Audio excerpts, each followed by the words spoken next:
আজ বাংলাদেশে বিভিন্ন পীরের দরবারে, বিভিন্ন মসজিদে, বিভিন্ন ওয়াজ মাহফিল, তাফসির মাহফিলের নামে আমরা দেখি অপরাধী মানুষগুলো তাদের কাছে টাকা পয়সা দিয়ে বলে, হুজুর আস্তাগফিরুল্লাহ পড়িয়ে দেন। নবীজির কাছে এক যুবতী মহিলা এসে বলছে, হে রাসূল আমি জিনা করেছি। নবীজি বললেন চুপ করো, মুখ ফিরিয়ে নিলেন। সামনে গিয়ে আবার বলছে, হুজুর আমি জিনা করেছি, যৌবনের তাড়নায় আপনি আমার বিচার করেন, আমাকে মুক্ত করেন এই পাপ থেকে। নবীজি আবার মুখ ঘুরিয়ে নিলেন, ডাক দিয়ে বললেন, যা হয়েছে কাউকে বলবা না, চুপ করো। মেয়েটা আবার সামনে যেয়ে বলে, হে রাসূল আমি জিনা করেছি, আপনি আমার উপর বিচার করেন, আমাকে মুক্ত করেন। আজ বাংলাদেশে বিভিন্ন পীরের দরবারে, বিভিন্ন মসজিদে, বিভিন্ন ওয়াজ মাহফিল, তাফসির মাহফিলের নামে আমরা দেখি অপরাধী মানুষগুলো তাদের কাছে টাকা পয়সা দিয়ে বলে, হুজুর আস্তাগফিরুল্লাহ পড়িয়ে দেন। আর হুজুরও পেয়েছে, পড়িয়ে দিচ্ছে। আমরা আস্তাগফিরুল্লাহ রাব্বি মিন কুল্লি যামবি ওয়া তুবু ইলাইহি পড়াই না? এ কথা বলে না কেন? নবীজি কি ১৫০০ বছর আগে ওই মহিলাকে বলতে পারতেন না, ওই যা হয়েছে হয়েছে, গোপনে আস্তাগফিরুল্লাহ পড়ে নাও? বলতে পারতেন না? আর সে আরব দেশের মানুষ, তার আরবি ভাষা একবার বললেই তো তার মুখস্থ হয়ে যেত। সে তো নিজেই বুঝতো যে আমি কে বলছে। আস্তাগফিরুল্লাহ রাব্বি মিন কুল্লি যামবি পড়লে তার হয়ে যেত। নবীজি তাকে এইটা শেখান নাই। বলছে, দেখো তুমি জেনা যখন করেছো, গর্ভবতী হওয়ার কারণে সন্তানের কোনো দোষ নেই। বিচার যেটা আছে আমি করতে পারি, কিন্তু সন্তানটা আগে খালাস হোক। সন্তান খালাস হওয়ার পরে এসে বলে, হে রাসূল আমার হয়ে গেছে, আপনি দয়া করে বিচার করেন। বিশ্বনবী বললেন, না, 2 বছর তাকে দুধ খাওয়ানো লাগবে।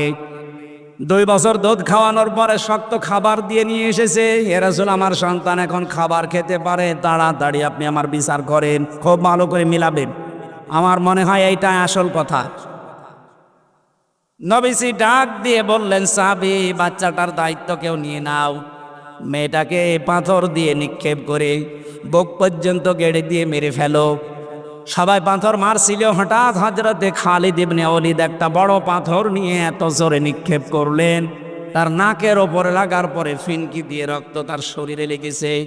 মানে ভৎসনা দিলেন, গালি দিলেন, বড় কঞ্চিত করে বললেন, এরকম নাপাক মহিলার রক্ত আমার শরীরে লেগেছে।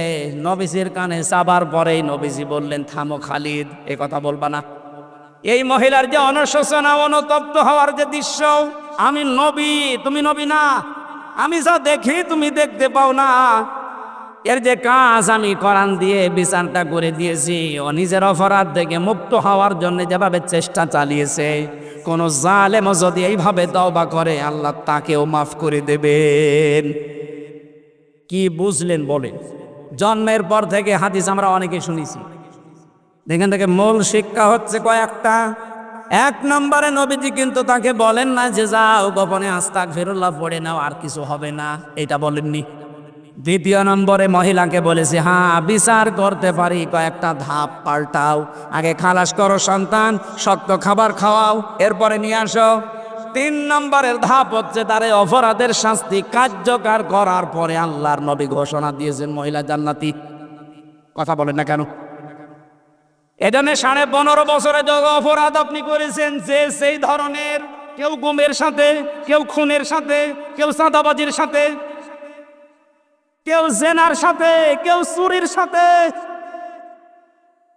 কেউ ডাকাতির সাথে, কেউ আয়না ঘরের সাথে, কেউ জোর করে ভোট নেওয়ার সাথে। হ্যাঁ এটা হয়েছে। আমার সাথে যে ওসি সাহেব ছিল জেলখানায়, আমার বলছো হুজুর, আমি তাওবার ব্যাখ্যা একদিন বললাম, মানে শোনার পরে জ্ঞানী মানুষ তো আমার বলছো, হুজুর আমি কি করবো, আমার তো একটা ভুল হয়ে গেছে। আমি যখন ফেনীর দায়িত্বে ছিলাম ওই সময় ভোট যেই দিন হবে ওই দিন রাতের বেলা, রাত 12টার পর থেকে আমার লোকজন নিয়ে আমি ভোট কাটা আরম্ভ করলাম। আল্লাহর নাম নিয়ে কিন্তু আরম্ভ করেছি একেবারে ফজর পর্যন্ত। ফজরের আজান দেওয়ার পরে আমি গোসল করে ওযু করে এবার নামাজে দাঁড়ালাম, আল্লাহু আকবার। নামাজ শেষ করার পরে পড়লাম আস্তাগফিরুল্লাহ। আমার তাওবা কি হয়েছে? তাওবা হয়নি, ইয়ার কি হয়েছে? হ্যাঁ এটা ইয়ার কি। কারণ আপনি তো আল্লাহর কাছে অপরাধ করেননি, আপনি অপরাধ করেছেন এই দেশের 18.5 কোটি মানুষের সাথে। আগে এদের কাছে মাফ চান, এরা যদি মন থেকে বলে ঠিক আছে আমরা মাফ করে দিলাম, এরপরে আস্তাগফিরুল্লাহ কাজ হবে। কথা বলে না কেন?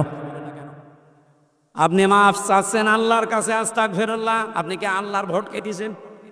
আপনি তো ভোট কেটেছেন হামজার, আগে হামজাকে বলেন। আর আপনার মাফ হবে না আর একটা কারণ ওই সময় ছিল হয়তো একটা এমপির আন্ডারে 3.5 লাখ মানুষ। এই 3.5 লাখের ভেতরে হয়তো এই 8-10 বছরের ভেতরে অনেকে মারা গেছে। এই কথা বলছে না কেন?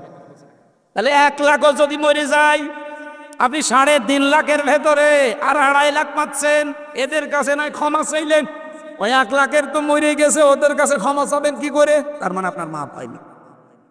এই কথা বলছে না কেন? সুতরাং এই অপরাধের সাথে যারা জড়িত তাদের দুনিয়াও শেষ, আখেরাত তো শেষই হয়ে গেছে। আপনি আজকে দুদকের বিরুদ্ধে এখানে দুদক মামলা দিচ্ছে। এই নির্বাচন কমিশনারের যে 15 জন ছিল, একজন মরে গেছে আর 14 জন আছে। তাদের হিসাব নেওয়া হচ্ছে, তাদের সম্পদ কোথা থেকে কিভাবে এসেছে আর কোথায় গিয়েছে। আমার মনে হয় শুধু এদের না, যারা এই 15 বছর দায়িত্বে ছিল প্রত্যেকের হিসাবে বানেবার নেওয়া দরকার। সব বেরিয়ে আসবে, এদেশটা দাঁড়িয়ে যাবে। শুধু পাচার হওয়া টাকাগুলো নিয়ে আসতে বলেন, এদেশ আবার দাঁড়িয়ে যাবে ইনশাআল্লাহ। আমি আপনাকে সত্যি বলছি, কোরআন আমার সামনে, আমি বাঁচাতে চাই। ওরা যা বলছে আপনাকে ধোঁকা দিয়ে প্রতারণা করে আপনার ওই টাকাগুলো খাওয়ার ধান্দায় আছে। আপনার অপরাধ মাফ হবে তখন যার কাছে অপরাধ করেছেন স্বীকার করবেন যখন। আপনি তো স্বীকারই করতে চান না, আরো আপনি বৃদ্ধি বাড়ে আপনার। ওসি সাহেবের মাফ হবে না এই কারণে, কারণ উনি যে মানুষগুলো মারা গেল তাদের কবরের কাছে যে মাফ চাবে, তারা কি এখন ওই কবর থেকে মাফ করতে পারবে? আর জীবিত মানুষদের এই 3.5 লাখের 2.5 লাখ মানুষ এখন মনে করেন বেঁচে আছে এই একটা আসনে, তাদের কাছে যে মাফ চাবে কি করে?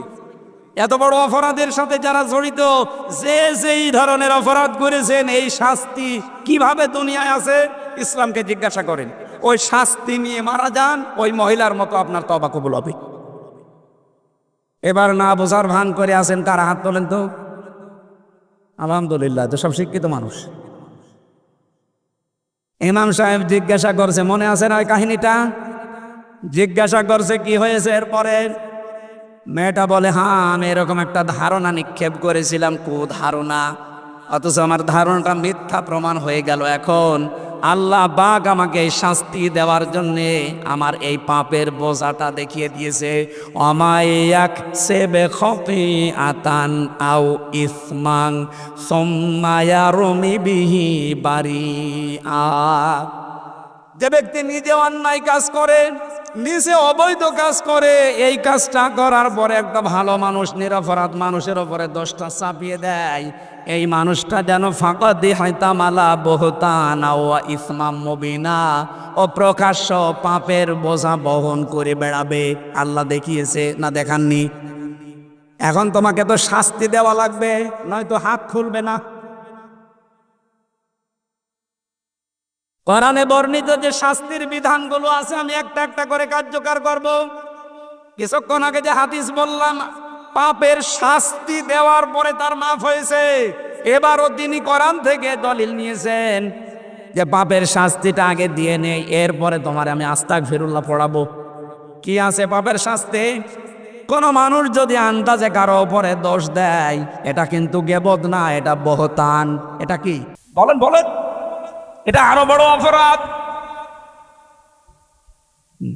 দ্বিতীয় নম্বরে, কোন সতী সাধবী নিরপরাধ কোন মেয়ে লোকের উপরে যদি কেউ তার চরিত্রের উপরে দাগ দেয়, কোরআনে কারিম জানিয়েছে তাকে 80টা বেত মারা লাগবে, আর জীবনেও কোনোদিন ওই মানুষের সাক্ষী গ্রহণ করা হবে না। সূরা নেসার সূরা নূরের 4 নম্বর আয়াতে আছে এটা, ওয়াল্লাযীনা ইয়ারমুনাল মুহসানাতি সুম্মা লাম ইয়াতু বিআরবা'তি শুহাদা ফাজলিদুহুম সামানিনা জালদা ওয়ালা তাকবালু লাহুম শাহাদাতান আবাদা। মুসলমানেরা, ইমাম সাহেব ডাক দিয়ে বলেছে, প্রধান বিচারপতি উনি, হে নারী হে মহিলা, যদি 4 জন সাক্ষী জোগাড় করতে না পারো, আন্দাজে দোষ দিলে কেন এই নিরপরাধ মেয়ে লোকটার উপরে? কোরআনের প্রথম শাস্তি, তোমাকে 80টা বেত মারা হবে। কয়টা? আরো জোরে বলেন। 2 নম্বরে, তোমাকে জীবনেও কোনোদিন আর সাক্ষী হিসাবে উপযুক্ত মনে করা হবে না। কোনোদিন এই পৃথিবীতে তোমার সাক্ষী আর গ্রহণ করা হবে না। এই আয়াতটা যদি আজ বাংলাদেশে 53 বছর আগে আমরা কায়েম করে দিতে পারতাম, আল্লাহর কসম এই দেশে বিনা কারণে কারো উপরে কেউ দোষ দেওয়ার সাহস পেত না। কত মানুষকে বিনা কারণে দোষ দিয়ে আপনি জেলের ভেতরে রেখে দিয়েছেন, আন্দাজে দোষ দিয়ে তাকে ফাঁসি পর্যন্ত দিয়েছেন, যাবজ্জীবন দিয়েছেন। এই ঘটনায় দেশে আছে না নেই? আমরা দেখতে পাচ্ছি ওই বিচারে, ওই ট্রাইব্যুনালে এখন এদেরই বিচার আল্লাহ ব্যবস্থা করে দিয়েছেন। এখানে যারা এগুলো করছেন, আপনারা থামবেন। জীবনও আপনার আর কোনোদিন সাক্ষী নেওয়া হবে না। এত বড় শাস্তি দুনিয়ায়। মেয়েটাকে জল্লাদ ডাক দিয়ে বলছে, হ্যাঁ একটা একটা করে পিটাও। 79টা হয়ে গেছে, কিন্তু হাত খোলে না। জল্লাদ ডাক দিয়ে বলে, ইমাম আপনি তো 80টা মারার কথা বলেছিলেন, 79টা মারা হয়ে গেছে, হাত তো খোলে না, এখন কি করা যায়? ইমাম সাহেব বললেন, দাঁড়াও, আমি কোরআনে কারিম দিয়ে বিচার করছি, কোনোদিন এটা মিথ্যা হতে পারে না। 80টা যখন হয়ে গেছে, 79টা, এবার বাকিটা আল্লাহর নাম নিয়ে আরম্ভ করো। মানে বিসমিল্লাহ বলে এবার আরম্ভ করেছে। 80টা মারতে দেরি, হাত খুলতে দেরি হয়নি। বলেন আল্লাহু আকবার। আমার তো মনে হচ্ছে এই আয়াতগুলো দেখার পর বাংলাদেশটাতে আল্লাহ যদি এই ব্যবস্থা কায়েম করে দিত, হাজারো নিরপরাধ মানুষ জেল থেকে এমনি বের হয়ে চলে আসতো। 1,10,000-এর উপরে মানুষ এখন জেল খাটছিল আমার সাথে। ওই সময় আমি খোঁজ খবর যতটুকু নিয়েছি, 100 জনের প্রায় 70 জন বিনা অপরাধে কিচ্ছু জানে না, আন্দাজে দোষ দিয়ে তারা আটক করে রেখেছে। যেমন আমি নিজে যে মামলা আমারে দিয়েছিল, মামলার সাথে আমার সম্পৃক্ততা পায়নি আদালত। কয়েকদিন আগে আমার মামলা পুরা খারিজ হয়ে গেছে, আমি নির্দোষ, এটা প্রমাণ হয়েছে। আমার মতো 100 জনের 70 জন ঠিক এইভাবে আন্দাজে জেল কাটতেছে। কথা বলেন না কেন? যদি প্রমাণ করতাম যে নিরপরাধ মানুষের উপরে কেউ দোষ দিলে, এটা যদি প্রমাণ করতে না পারে সাক্ষীর মাধ্যমে, তাহলে যেই শাস্তি তাকে দেওয়া হয়েছে ওই শাস্তি যারা সাক্ষী দেবে, মামলার আয়ু যারা জড়িত, যারা, সবার এই শাস্তি হবে। এদেশে মামলায় হইতো না। হ্যাঁ, কথা বলে না কেন? এমনি লক্ষ লক্ষ মামলা এমনি মিটে দিত। বলেন তো এখন আমার কি উচিত না আমার মামলার আয়ু সহ যারা এর সাথে জড়িত, যেহেতু দোষ পাইনি, আমি নির্দোষ, অন্তত তাদেরকেও আমি চাই 3 বছর এভাবে ফাঁসির কন্টেম ছেলে রেখে দিক। এক কথা বলেন না কেন? তাহলে হবে ন্যায় বিচার। আপনি আন্দাজে অবিচার করে আমি অসলম অবস্থায় কাটিয়ে দিলাম, আর আপনি বগল বাজাবেন, মানে আপনার কোনো বিচার নেই। আপনার প্রথম বিচারই এইটা যে আপনাকে আমি 3 বছর এইভাবে কষ্ট দিয়ে রাখবো। আমার জন্যে 3 বছর, ব্যারিস্টার আরমানের জন্য 8 বছর, তাও জেলখানায় না আয়না করে। এক কথা বলছে না কেন? আমান আজমির জন্য 10 বছর, 10, 8, 18, আমার 3, 21 বছর পরে দেশে আসার চেষ্টা করে। আপনি চট করে ঢুকে পড়বেন, মানে 21 বছর পরে আসবেন, আর আমরা জানি 21 বছর পর আপনি কব্বরে থাকবে। হ্যাঁ, কথা বলেন না, আপনি আবার রাগ করেন না। আমি কারো নাম ধরেছি, কারো অপরাধ যদি হয় সে টের পাচ্ছে। যে যেই কাজ করেছেন, কেউ যদি টাকা পয়সা চুরি করে থাকেন দেশের জনগণের, আপনার হাত কাটা লাগবে, হাত কেটে দেন, এরপরে আমার কাছে আসেন, আমি আস্তাগফিরুল্লাহ পড়াচ্ছি। হাত কাটবেন না, শুধু চামড়ার মুখ দিয়ে বলবেন আস্তাগফিরুল্লাহ আস্তাগফিরুল্লাহ। আরে ভাই, এটা তো যে সেই বলে। কথা বলেন না কেন? যে যে অপরাধে জড়িত ওই শাস্তি আগে নেবেন, এরপরে আপনি দল পাল্টিয়ে কি দল করবেন আমি জানি না। আপনি আন্দাজে এসে এখন পেট বাঁচাতে, তাহলে 15.5 বছরের অন্যায় গেল কোথায়? এটার যদি বিচার না হয় ওইভাবে, দেখেন সামনে যারা আসবে ওরা আরো বড় জুলুমবাজ হবে। এই জন্যে তো ইসলামের নীতি এত কড়া, যে বিচার করে দেন, সামনে ওইটা দেখে আরো 100টা হারামি ভালো হয়ে যাবে। আর যদি বিচার না হয়, শুধু আস্তাগফিরুল্লাহ আস্তাগফিরুল্লাহ আস্তাগফিরুল্লাহ, কি হবে আস্তাগফিরুল্লাহ? সকালে 100 বার আস্তাগফিরুল্লাহ পড়বে আর বিকালে 100 বার আস্তাগফিরুল্লাহ। সারাদিন চলছে আকাম, ওজনে কম বেশি করে আর আস্তাগফিরুল্লাহ পড়ে। এই কথা বলেন না কেন? ওই যে ওসি সাহেব আস্তাগফিরুল্লাহ পড়ে আর ভোট কাটে।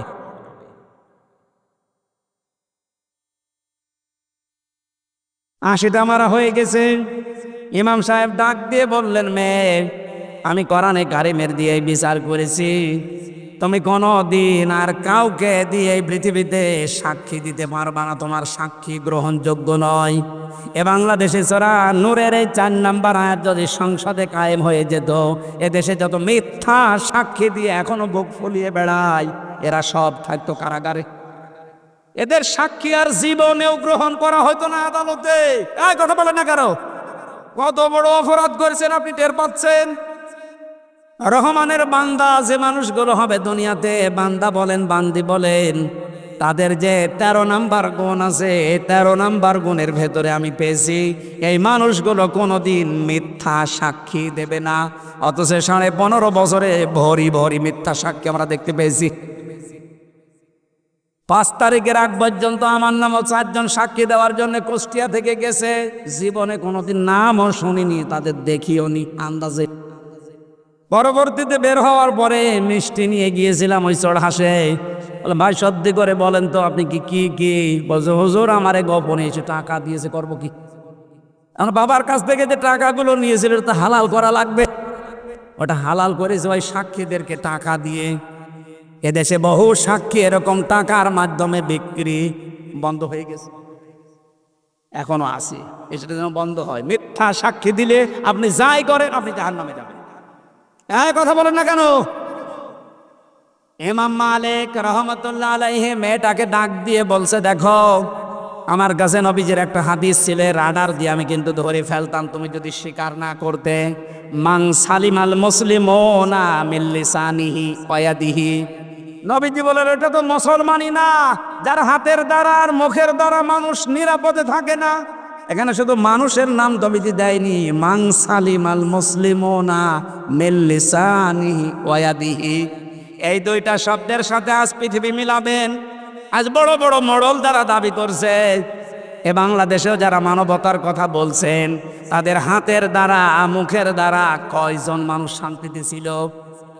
এই যে আজকে অক্টোবর মাসের 27 তারিখ, আগামীকাল যেটা 6 সালের এই দিনে জীবিত মানুষকে যারা পিটিয়ে লগে বইটা দিয়ে হত্যা করার পরে ড্যান্স দিয়েছিল লাশের উপরে, তাদের মুখে যদি এখন মানবতার কথা শুনতে হয়, শয়তান পর্যন্ত হাসবে না।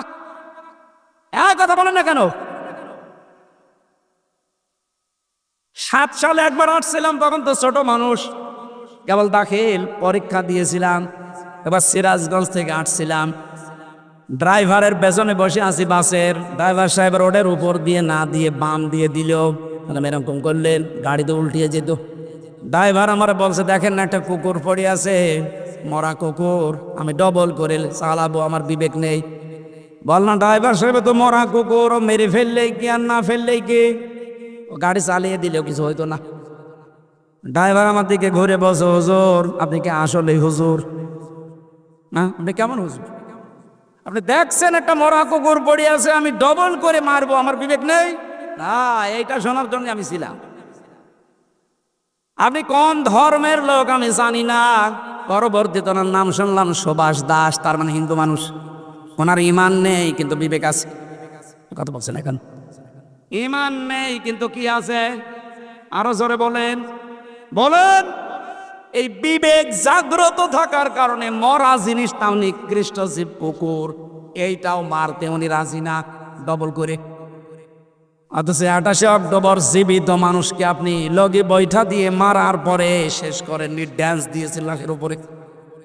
আমি ড্রাইভারকে ওই দিন বলেছিলাম, ভাই আমি এটা দৃশ্য নিজের চোখে দেখেছি, এদেরকে আপনি কোন সোর্সে মানুষ মনে করেন বলেন তো? তারা যদি এখন মানবতার কথা বলে, এটা মেনে নেওয়া যায়? সুতরাং আপনারা যা করেছেন, পাপের বোঝা ভারী হতে হতে শেষ পর্যায়ে চলে গেছে।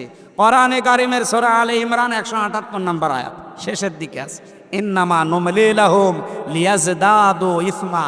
ওদের পাপের বোঝা যখন পরিপূর্ণ হয়ে যায়, ওয়ালাহুম আযাবুম মুহিন। আমি আল্লাহ ওই মানুষগুলোকে অপমানজনক শাস্তি দিয়ে দুনিয়া থেকে বিদায় করি। আমার মনে হচ্ছে 2024 সালের 5 আগস্টে আল্লাহ তাই করিস।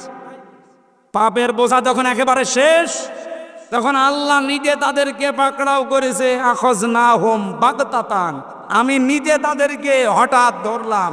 ফাইদাহুম মুবলিসুন, ওরা হতাশ হয়ে পড়েছে। ওরা এখন হতাশ না?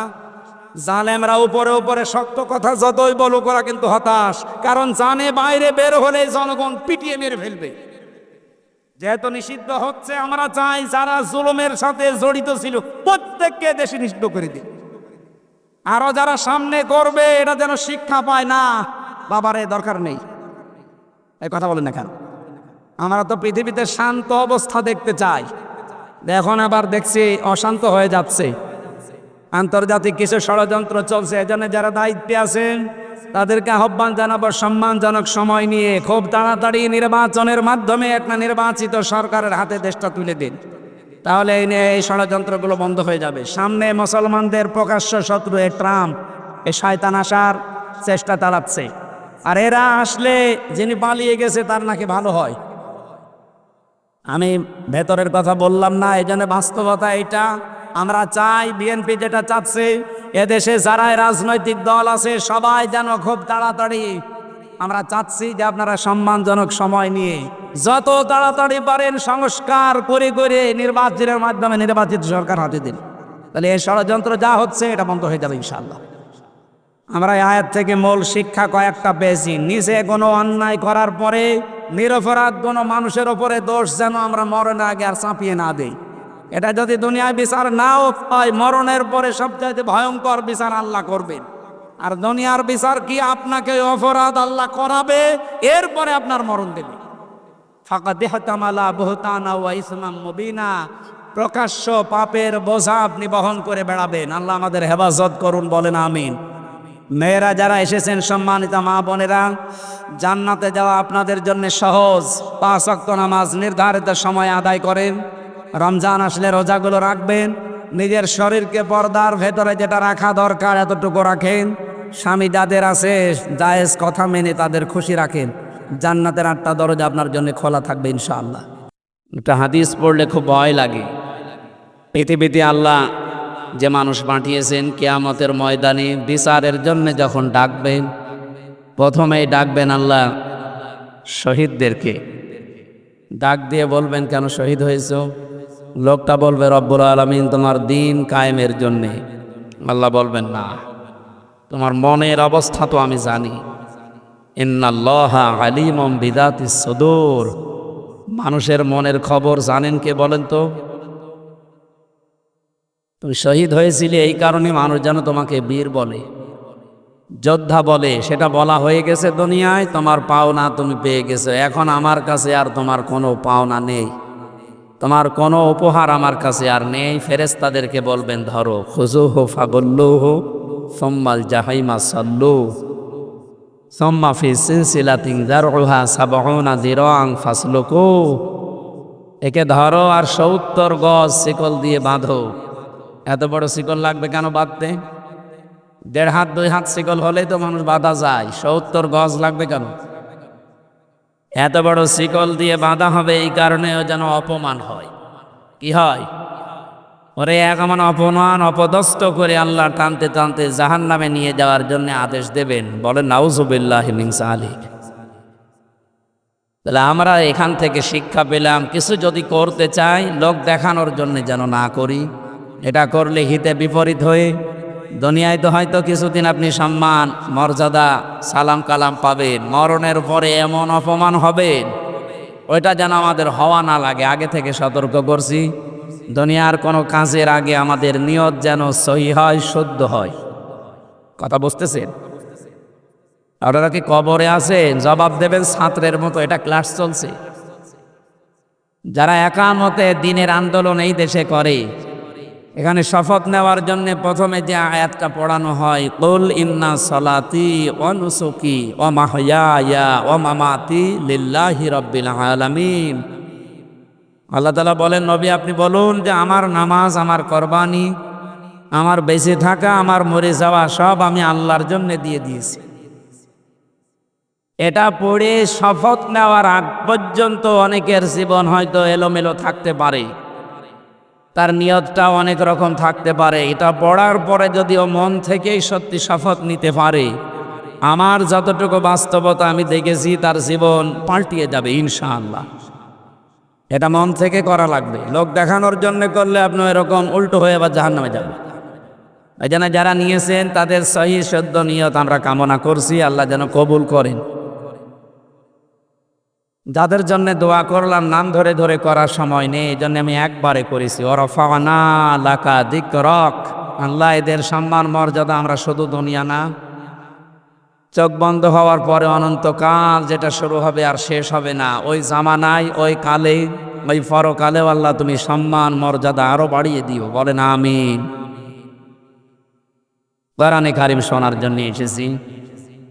হাদিস এবং কোরআনের দুইটা আয়াত অনুযায়ী আমরা জানলাম যে কোরআন বাদ দিয়ে হেদায়েত দিতে পারে এমন কোনো কিতাব বই পৃথিবীতে নেই। দুই নম্বরে কোরআন যেখানে নেই ওখানে কেউ ভালো হওয়ার নিয়তেও গেলে আল্লাহ নিজে তাকে খারাপ বানিয়ে দেবেন। আমি আলেমের কথা বলছিলাম, সভাপতিও আজকে আলেম, আরও তো বসে আছে কত আলেম। আদাল্লাহুল্লাহ শব্দটা বাবে ইফআল থেকে এসেছে। নবী যদি দল্লা শব্দ দিতেন তাও অর্থ হয়ে যেত, কিন্তু বাংলা অর্থ আসতো আপনি নিজেই নিজেকে খারাপ বানিয়েছেন।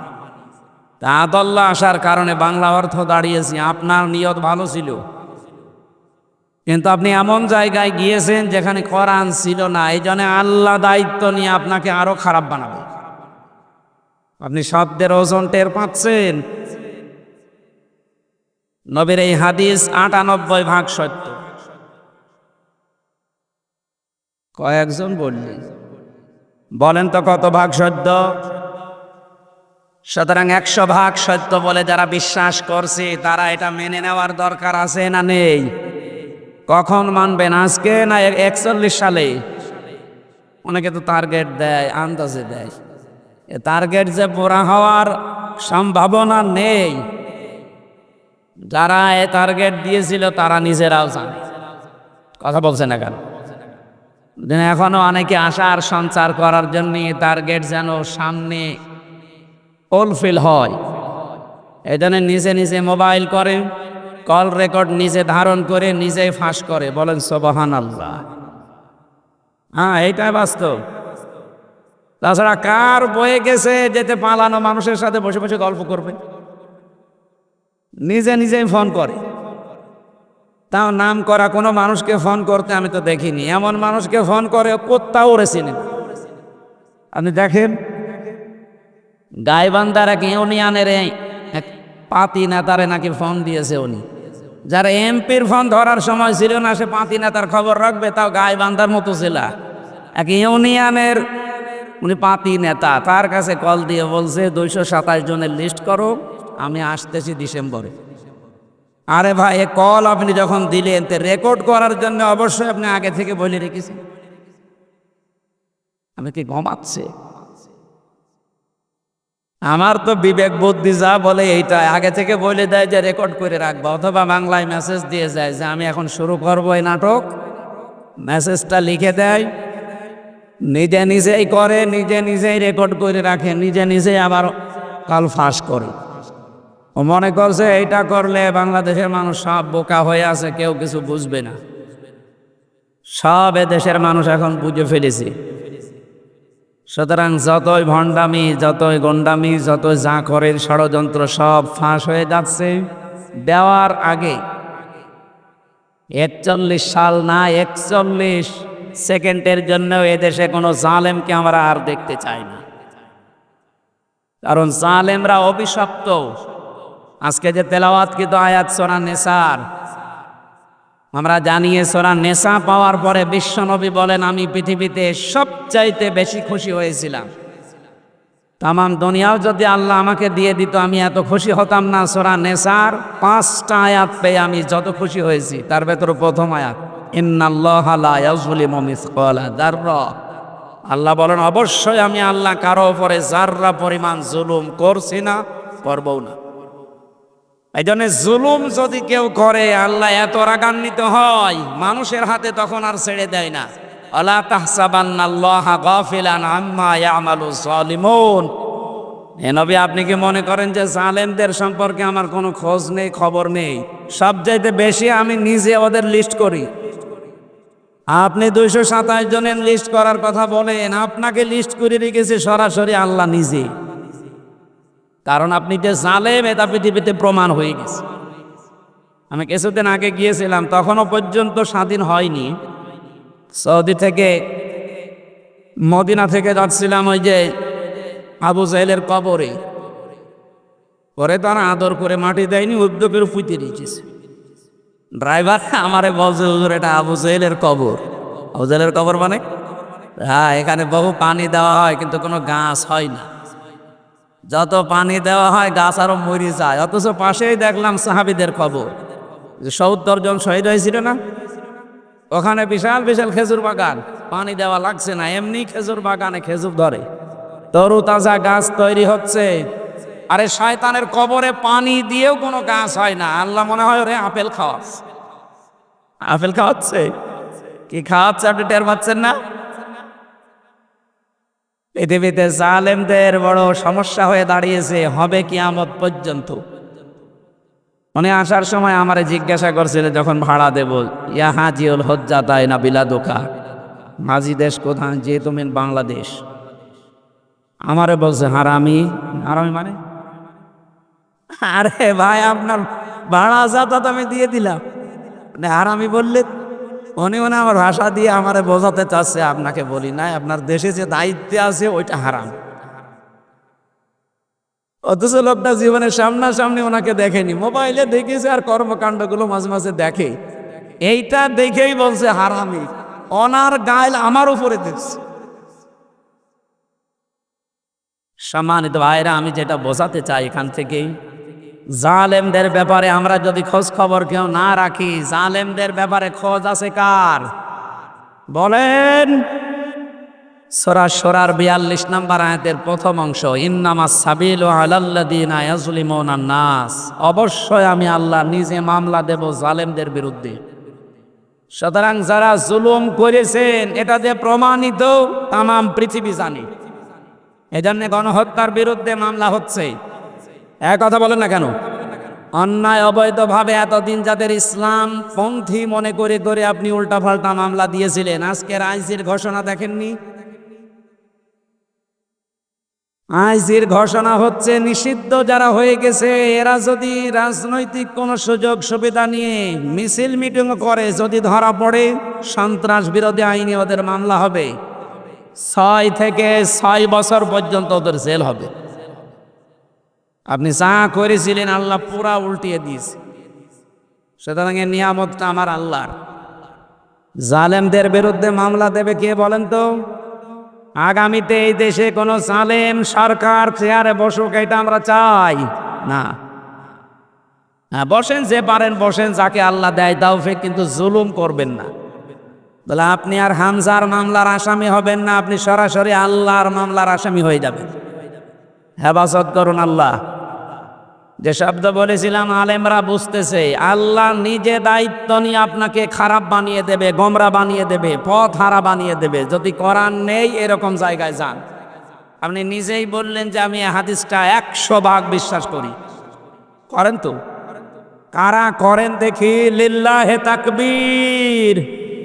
না না না, আমি আন্দাজে হাত তোলার পক্ষে না, বুঝে শুনে হাত তুলবেন, হাত যেন ঠিক থাকে। বলেন তোলেন, নামিয়ে ফেললেন কেন? তোলেন, দেখেন তো হাত তোলেনি কে। ঠিক আছে, আলহামদুলিল্লাহ। এই হাদিসটা মেনে নেওয়ার আহ্বান জানাচ্ছি। কার ইমানে মেনে নেওয়ার মতো শক্তি আছে আমি জানি না, দেখি বাস্তবে তো আমরা সামনে দেখব ইনশাল্লাহ। কোরআন যেখানে নেই, ওই রকম পীরের দরবার যদি আমার বাবাও গঠন করে, আমি ওখানে নেই। আমার জীবনের একটা আফসোস, আমার কুষ্টিয়ায় জন্ম হয়েছে। তাম পৃথিবীতে এমন কোনো জায়গা আমি কিতাবে, বইতে, পেপারে পড়িও নাই, দেখি তো নাই যে গাঁজা খাওয়ায় পুলিশে পাহারা দিই। তো এটা আমার কুষ্টিয়ায় হয়। এটার জন্য বাংলাদেশ সহ বিশ্বের বহু দেশে যাওয়ার পর আমি দেখেছি একটা ঝামেলায় পড়ে যায়। বাড়ি কোথায়? বাংলাদেশে। কোন জেলায়? কুষ্টিয়ায়। ও লালো, তার মানে ওরাও জানে যে এখানে পুলিশ পাহারা দিয়ে গাঁজা খাওয়ায়।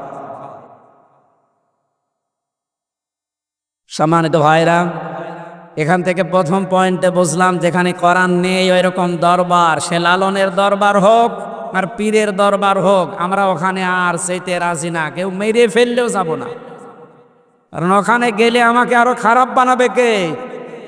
আগে তো নামাজ পড়তো না, এক গোনা করতো।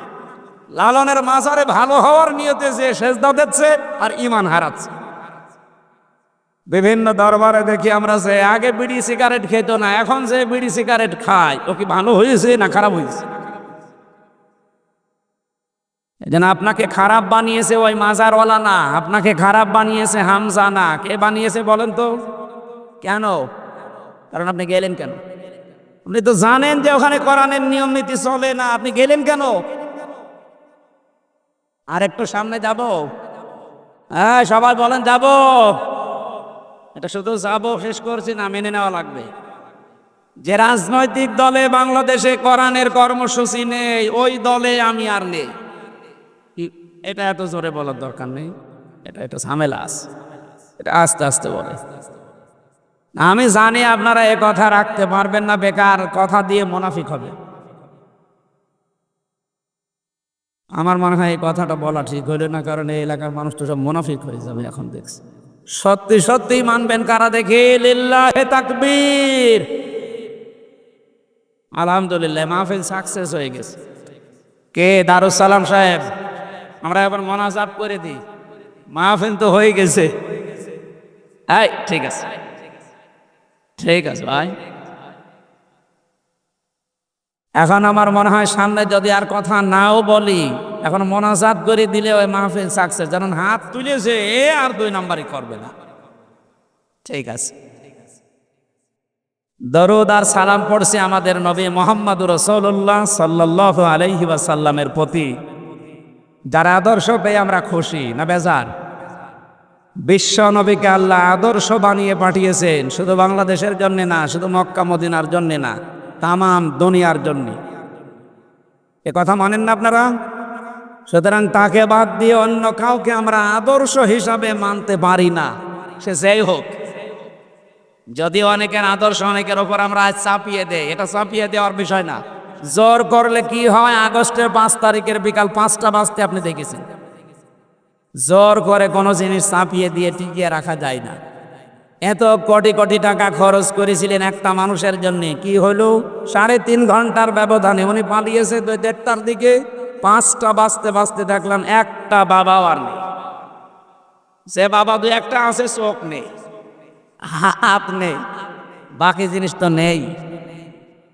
এই জন্য আমরা জোর করে চাপাবো না। নবীজির আদর্শ মুহাম্মদুর রাসূলুল্লাহ জোর করে চাপিয়ে দেননি, উনি নিজে দেখিয়েছেন। তার আদর্শ দেখার পরে মানুষ দলে দলে পালে পালে ইসলামে এসেছে, এইটাই বাস্তবতা। এই জন্য নবীজি জানিয়েছেন, কেউ যদি নেতা হতে চায়, এ বাংলাদেশে নেতা নেই। ছোট নেতা, মাঝারি নেতা, বড় নেতা, বিশ্ব নেতা, বিভিন্ন দাবি করা হয় না। বিশ্ব নেতা হওয়ার জন্যে 7টা কোয়ালিটি লাগে, যেটা বিশ্ব নবী মুহাম্মদুর রাসূলুল্লাহকে আল্লাহ দিয়েছিলেন। এই 7টা দুনিয়ায় কেউ পায়নি, আর সে বিশ্ব নেতা হতেও পারবে না। হ্যাঁ, আপনি অঞ্চলের নেতা হতে পারেন। বিশ্ব নেতা হওয়ার প্রথম কোয়ালিটি লাগবে, তাকে দুনিয়াতে এই উভয় জগতের জ্ঞানী হওয়া লাগবে। আমি এটা বানিয়ে বললাম। সূরা বাকারা 2 নাম্বার পারা 19 নাম্বার পৃষ্ঠা 14 নাম্বার লাইনের 247 নাম্বার আয়াতের মাঝের অংশে আছে, অলা ইন্নাল্লাহা আসতাফাহু আলাইকুম ওয়া যাদাহু বাসতাতান ফিল ইলমি ওয়াল জিসম ইলা আখির আয়াত। আল্লাহ পাক বলেন, তোমাদের ভেতরে আমি যাকে নেতৃত্ব দেওয়ার জন্যে মনোনীত করি, নির্বাচিত করি, এই মানুষের 2টা কোয়ালিটি লাগবে। 1 নম্বরে তাকে জ্ঞানী হওয়া লাগবে, 2 নম্বরে তাকে শক্তিশালী হওয়া লাগবে। এ বাংলাদেশে বহু নেতা এখন দেখা যাচ্ছে, হয়তো এই জগতের জ্ঞান তাদের কিছুটা কিছু আছে, পরবর্তী জগতের জ্ঞান একেবারে শূন্য। কথা বলেন না কেন? এমনও মানুষ এই দেশে আছে, আজকে আমি ছিলাম যার সাথে যশোরে, শাইখুল হাদিস আল্লামা মামুনুল হক। আল্লাহ এরকম যোগ্যতা দিয়েছেন, এ জগতের যেমন জ্ঞান উনি অর্জন করেছেন, ওই জগতের জ্ঞানও আল্লাহ তারে দিয়েছেন। আমরা এইরকম নেতা চাই। আমিরে জামাত ডাক্তার শফিকুর রহমান জীবনে মাদ্রাসার বারান্দায় যায়নি, অথচ 3টা বছর আমি সাথে ছিলাম, পাশে ছিলাম, দেখেছি লোকটার যে জ্ঞান ও ভয় জগতে মিলে, তার যে তাওয়াক্কুল, তার যে ভরসা আল্লাহর উপরে, এটা অনেক আলেমের পর্যন্ত এখনো তৈরি হয়নি। খালি জোব্বা গায়ে দিয়ে, বাগড়ে মাথায় দিয়ে তসবিহ টিপলে আল্লাহওয়ালা হওয়া যায় না। আপনাকে জ্ঞানী হওয়া লাগবে এবং এই জ্ঞানের উপরে বাস্তবে আমল থাকা লাগবে। বিশ্বনবী জানিয়েছেন খায়রুন নাস মাই ইয়ানফাউন নাস। হাদিসের শেষে কিন্তু নাস শব্দ নবী দিয়ে দিয়েছে। খায়রুন নাস বলার পরে তিনি যদি বলতেন মাই ইয়ানফাউল মুসলিমিন মা মুসলিমুন, মানুষের ভেতরে তো উত্তম ওইটা যে লোকটার দ্বারা মুসলমানের উপকার হয়। নবী এটা বলেননি, নবীজি বলেন মাই ইয়ানফাউন নাস। ইয়ানফাউ এটা মোজারে, বর্তমান ভবিষ্যৎ, প্রেজেন্ট ফিউচার। এরপরে আল্লাহর নবী মুসলিমুন না দিয়ে নাস দিয়েছেন। শুধু মুসলমানের কল্যাণ করা, উপকার করা না, দুনিয়াতে মানুষ হয়ে মানুষের উপকার যারা করে, কল্যাণ যারা করে, এরা আল্লাহর কাছে উত্তম মানুষ। সুবহানাল্লাহ বলতে পারেন নাই? এই কোয়ালিটি আপনি কার কার ভেতরে পাবেন এই দেশে তাকান। আমি যার নাম বলছি আমি দেখেছি, এই কারণে বলছি। ডাক্তার শফিকুর রহমান উনি দল মত দেখেন না, যেখানে যান উপকার করার জন্যে মানুষ হলেই ছুটে যান। আমি জানি অনেকের এটা বিষের মতো লাগবে, কিন্তু এইটাই বাস্তব দেখা যাচ্ছে। আপনি দেখেন তো কোথায় তার বাড়ি, সেই মৌলভীবাজারে চলে এসেছে কুষ্টিয়ায়। ওনার কি দরকার এখানে আসা? কোথায় বাড়ি? মৌলভীবাজার, সিলেটে। তারা 4টা জেলা নিয়ে থাকলে তো হয়ে যায়। চলে যাচ্ছে বরিশালে, চলে যাচ্ছে কক্সবাজারে, চুয়াডাঙ্গায়। এই হাদিসটা উনি যাই দিন পড়েছেন, আমি কারাগারের ভেতরে দেখেছিলাম, বসে বসে পড়ছে। আমারে ডাক দিয়ে বলছে হামজা, এটা যদি পৃথিবীতে আল্লাহ সুযোগ দেয় আমি হাদিসটা 100 ভাগ মানবো। মানছেও তাই। আগস্টের 5 তারিখের আগে সুযোগ ছিল না, এই জন্যে গোপনে মেনেছে। এখন আল্লাহ সুযোগ করে দেওয়ার পরে দেখছি প্রকাশ্যেই মানছে। টাকাওয়ালা মানুষ দেশে নেই। কত মানুষ হারামি খারাপি পথে কোটি কোটি টাকার মালিক, 5টা টাকা খরচ করতে চায় না। অথচ দেখলাম কুষ্টিয়ায় 16 জন এই শহীদ পরিবারকে 2 লক্ষ করে টাকা ফাউন্ডেশন থেকে, সংগঠন থেকে উনি দিয়ে গেল। সুবহানাল্লাহ বলতে পারেন ভাই? এদেশে যারা রাজনীতি করছে, আমরা সত্যিই যদি আমরা জ্ঞানী হতাম, এই আয়াতটা, এই হাদিসটা যদি আমরা মানতে পারতাম, এই দেশের অনেক অভাব দূর হয়ে যেত। দ্বিতীয় নম্বরে শক্তিশালী হওয়া লাগবে। এমন নেতা 3 জনের কাঁধে ভর করে যাচ্ছে না, আমরা এটা চাই না। ওনার 64 বছর বয়স, অথচ এখনো বলছে আমি যুবক। সুবহানাল্লাহ বলতে পারেন না? এই জন্য নেতৃত্ব যারা দেবেন সামনে, আপনার প্রথম কোয়ালিটি, আপনাকে জ্ঞানী হওয়া লাগবে। ও ভয় জগতে শুধু এই জগতের জ্ঞানী হলে হবে না। এর পরবর্তী যে জগৎ আসতেছে, ওই জগৎ সম্পর্কে আপনার স্বচ্ছ ধারণা থাকা লাগবে, নয়তো আপনার জীবন পরিচ্ছন্ন হবে না। কথা বুঝতেছেন?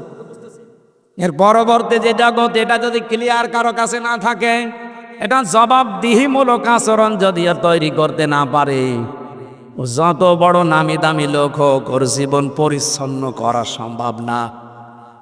এদেশে আমি নাম নিলাম না, একজন খুব জনপ্রিয় ছিল, এক স্যার, সবাই তাকে স্যার বলে জানে। কি হয়ে গেল আল্লাহ জানে। কিছুদিন দেখি এখন ইসলামপন্থী মানুষদের নামের আগে পরে উনি মৌলবাদ জিকির করছে। এই শব্দটাকে ফেরি করে 15.5 বছরে মৌলবাদের ধোয়া তোলে। বহু মানুষকে আয়না ঘরে রেখেছেন, বহু মানুষকে গুম করেছেন, খুন করেছেন। হামজার মতো মানুষকে 3 বছর 5 বছর জেলে রেখেছেন। কথা বলেন না কেন? আমরা চাই এটা যেন এই মুসলমানের দেশে কেউ আর উচ্চারণ না করে। কাকে বলেন আপনি মৌলবাদী? মৌলবাদ না থাকলে আপনার মা বাবার বিয়ে হইতো না, আপনি জারজ হয়ে আসতেন। মুসলমানদেরকে, আলেমদেরকে যারা এই গালি দেয়, আমি দ্ব্যর্থহীন ভাষায় বলছি ওগুলোর জন্ম আসলে সমস্যা আছে। নয়তো আপনি এই গাল দেন কেন?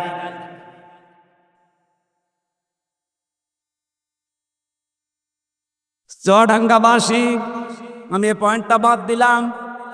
দ্বিতীয় নম্বরে কেউ যদি এই পৃথিবীতে নেতৃত্ব দিতে চায়, আমি 27টা পেয়েছি তাফসিরে, একটা একটা করে বলতে গেলে সব সময় খেয়ে যাবে, এজন্য আমি খুব সংক্ষেপে পয়েন্টটা বলছি। কে যদি সত্যিই নেতা হতে চায়, নেতৃত্ব দিতে চায়, ওই মানুষটা নিজের মন মতো কোনো কাজ করতে পারবে না। অথচ এইটাই 15.5 বছর আমরা দেখছি, মন যা চায় তাই করে। এক কথা বলে না কেন? এটা মন যা চায় তাই করতে পারবেন না, এটা আমি বানালাম। সূরা কাহফের 28 নম্বর আয়াতের শেষের দিকে আছে, ওয়ালা তুতিউ মান আগফালনা কলবাহু আন যিকরিনা ওয়াত্তাবা হাওয়াহু ওয়া কানা আমরুহু ফুরতা।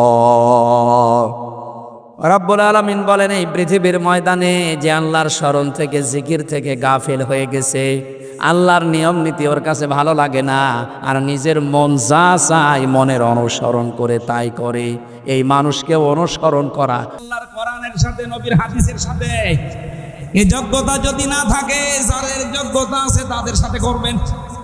এক কথা বলেন না কেন? মন মতো যদি আবার আপনি মন যা চায় তাই করেন, বিশ্বাস করেন সময় সুযোগ যা পেয়েছেন, কাজে যদি না লাগান, ওহদের ময়দানের কথা এখানে সবাই জানেন। প্রাথমিক পর্যায়ে কিন্তু বিজয় এসে গিয়েছিল, কিন্তু এটা ধরে রাখতে পারে নাই। শুধুমাত্র লোভের বশবর্তী হয়ে গনিমতের মাল যখন মন মতো আরম্ভ করেছে কোড়ানো গোছানো, ঠিক ওই সময় বিপর্যয় ডেকে এসেছে। ভালো ভালো মানুষগুলো ওই ময়দানে শহীদ হয়ে গেছে।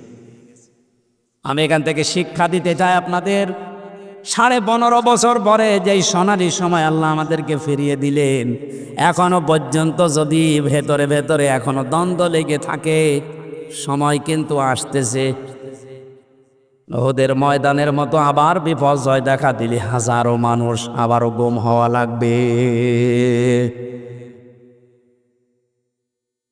বিএনপির ভাইরা আপনাদের বলছি, আমার সাথে তারেক জিয়া সাহেবের পিএস অপু ভাই ছিল 3 বছর আমার পাশে, ওনার বন্ধু গিয়াসউদ্দিন মামুন সাহেব ছিল আমার পাশে, 17 বছর জেল খাটতেছে।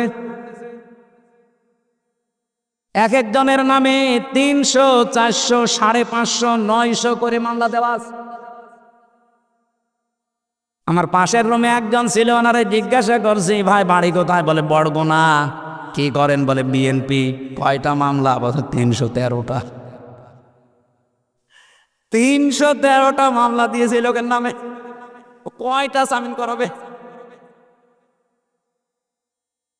এই জন্য ওনারাও মাজলুম, জালেমের জুলুমের শিকার। ওনারা যেমন সবচাইতে বেশি যারা এই পৃথিবী সাক্ষী দিচ্ছে, তারা একামতে দিনের নেতা আর কর্মীরা, আমরা এইটাই দেখেছি।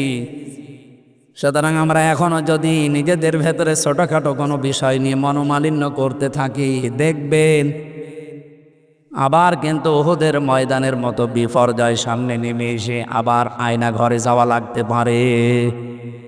আমি টাচ দিলাম, এখন আপনি কি করবেন আপনার বিবেককে বলেন।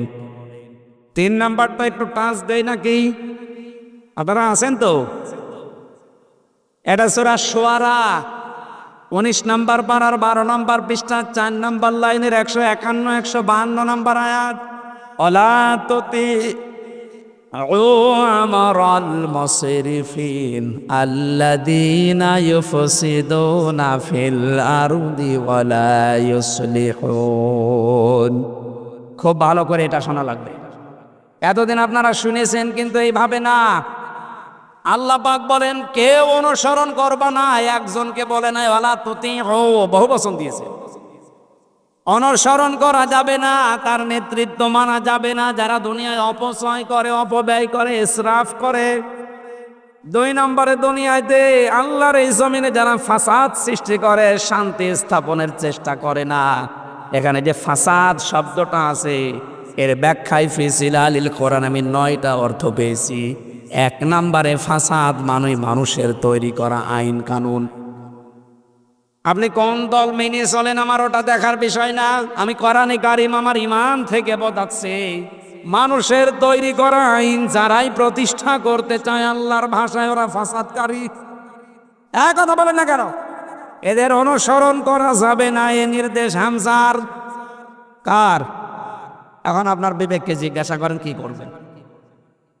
এ পর্যন্ত 27টা বলতে গেলে আমার মূল আলোচনা শেষ হয়ে যাবে। আমি এতটুকু তাজ দিয়ে তেলাওয়াতকৃত আয়াতে যাচ্ছি। সূরা নিসার 112 নম্বর একটা মাত্র আয়াত পড়েছি। আমাদের আজকের আলোচনার বিষয় হচ্ছে দোষারোপ। কি বললাম? বলেন বলেন। এই 15.5 বছর এটা সবচেয়ে বেশি ছিল, এখনো চলতেছে। কিয়ামত পর্যন্ত এই আয়াতটা যেহেতু থাকবে, এখান থেকে আমরা কিছু শিক্ষা নিয়ে বাড়ি যেতে চাই। রাজি আছেন না?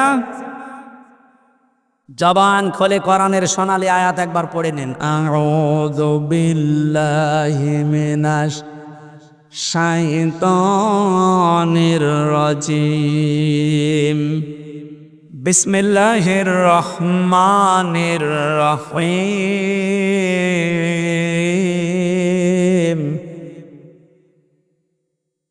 ومن يكسب خطيئة أو إثما ثم يرم به بريئا فقد احتمل بهتانا وإثما مبينا صدق الله العظيم। সূরা নিসার 5টা আয়াত পাওয়ার পরে নবীজি সবচাইতে বেশি খুশি হয়েছিলেন, তার ভেতরে এইটা একটা। কেন খুশি হলেন আপনি দেখেন তো, আমরা খুশি হতে পারি কিনা। আল্লাহ পাক বলেন পৃথিবীতে এমন অনেক মানুষ আছে ওয়ামাই ইয়াকসিব খতিআতান আও ইসমান, নিজে অন্যায় কাজ করে, অপরাধমূলক কাজ নিজে করে, আর এটা একটা নিরপরাধ মানুষের ওপরে দোষটা চাপিয়ে দেয়। আমার মনে হয় এটা দেশের সাথে মেলে না। এক কথা বলো না কেন? নিজে অন্যায় করে, অপরাধ করে, যখন কাজটা হয়ে যায় তখন একটা নিরপরাধ ভালো মানুষ যে কিচ্ছু জানে না ও বিষয়ে তার উপরে দোষটা চাপিয়ে দেয়। আল্লাহ বলেন ফাকাদ ইহতামালা বুহতানা ওয়া ইসমাম মুবিনা, ও যেন প্রকাশ্য পাপের বোঝা বহন করে বেড়াচ্ছে। ইয়াটা কত বাস্তব, এবার মিলান। এদের তাফসিরে একটা ঘটনা পড়েছি, তাফসিরে কাবিরের ভেতরে। ও চুয়াডাঙ্গাবাসী, আমার মনে হয় এখানে যারা বসে আছি অনেকের সাথে মিলেও যেতে পারে। যদি এইরকম কোন চরিত্র আমাদের কারো থাকে, এই মুহূর্তে আমরা পাল্টাবো ইনশা। ইমাম মালিক রহমতুল্লাহ আলাইহির জামানার ঘটনা। একটা মেয়ে লোক মারা যাবার পর আর একজন মেয়ে লোক তার লাশ ধোয়াচ্ছে। ময়লা মাটি পরিষ্কার করার পর রানের ওপরে যে হাত লাগিয়েছে, হঠাৎ হাত গেছে আটকিয়ে, আর খুলতে চায় না। ওই এলাকায় যিনি ইমাম ছিলেন তাকে ডাক দিয়েছে যে আপনি একটু ফতোয়া দেন, কি করা যায়। ইমাম সাহেব ফতোয়া দিচ্ছে, এক কাজ করেন, এই যে জীবিত মেয়ে লোকের তো কিছু করা যাবে না, এর তো হাতের দরকার আছে সামনে। যে মেয়ে লোকটা মারা গেছে তার ওই যে জায়গায় হাত লেগে আছে ওই জায়গা থেকে কেটে চামড়া বাদ দিয়ে দেন। তো ঝামেলা হয়েছে। এই মহিলার যারা স্বামী, যারা ছেলে আছে তারা বলছে না, এমনি আমার মা মারা গেল, সে নেককার মহিলা, তার আবার লাশ কেটে এখন বাদ দিয়ে দেবেন, চামড়া, মরা মানুষ আমরা কাটতে দেব না। আপনার যদি খুব বেশি দরকার হয় তাহলে যে মহিলার হাত আটকিয়ে গেছে ওই মহিলার হাত কেটে বাদ দিয়ে দেন। এই মহিলার যিনি স্বামী আছে তার সন্তানাদি এসে বলছে না, আমরা এসেছিলাম উপকার করার জন্যে, আর বিপদে ফেলে এখন আপনাদের নিজেরা এখন জীবিত মানুষের হাত কেটে দেবেন, এটা আমরা হতে দেব না। এর চাইতে আরেকটু বড় যিনি আছে তাকে ডাক দেন, তিনিও রায় দিলেন, কেউ মানে না। চিন্তা করছে দেশের প্রধান বিচারপতি যিনি, তার কাছে যান। ওই সময় ছিলেন ইমাম মালিক রহমতুল্লাহ আলাইহি। যেখানে ঘটনা ঘটেছে ওখান থেকে 80 কিলোমিটার দূরে তিনি থাকেন। ঘোড়ায় চড়ে তাকে নিয়ে আসা হচ্ছে।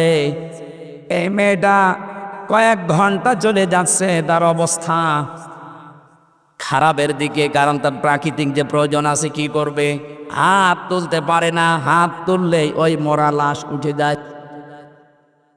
উনি আসলেন, পর্দা দিয়ে জিজ্ঞাসা করলেন, নারী কি কি করেছে সব আমার কাছে খুলে বলো।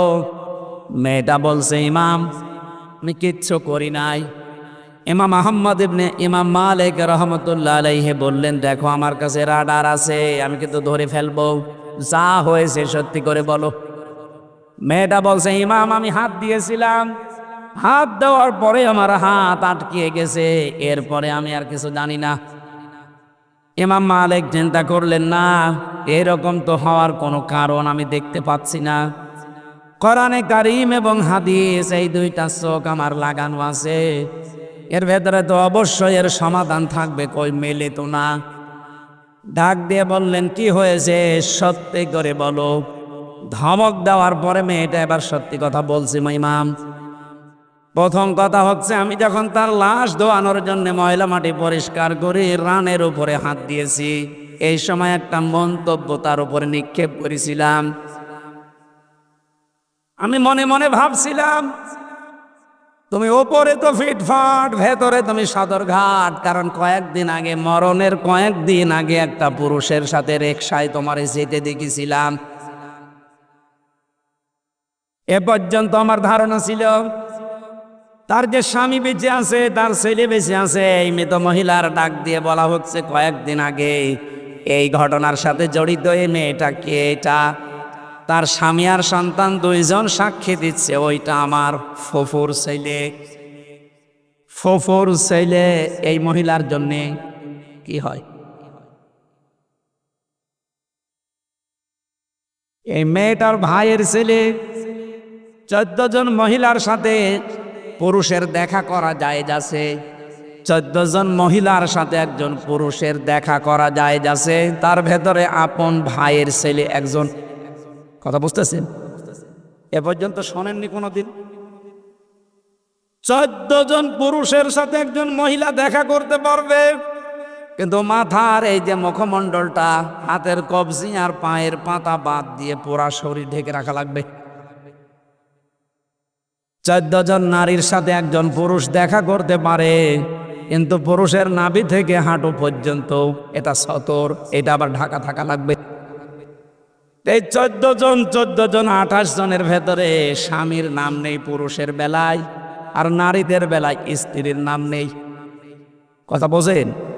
তার মানে এই 2 জনের ব্যাপারে স্বামী স্ত্রী এদের কোনো পর্দা। আরো আসতে বলেন। ছেলেটা যেহেতু ওনার ভাইয়ের ছেলে সম্পর্কে ফুফু হয়, তাহলে 14 জনের ভেতরে একজন আছে না নেই?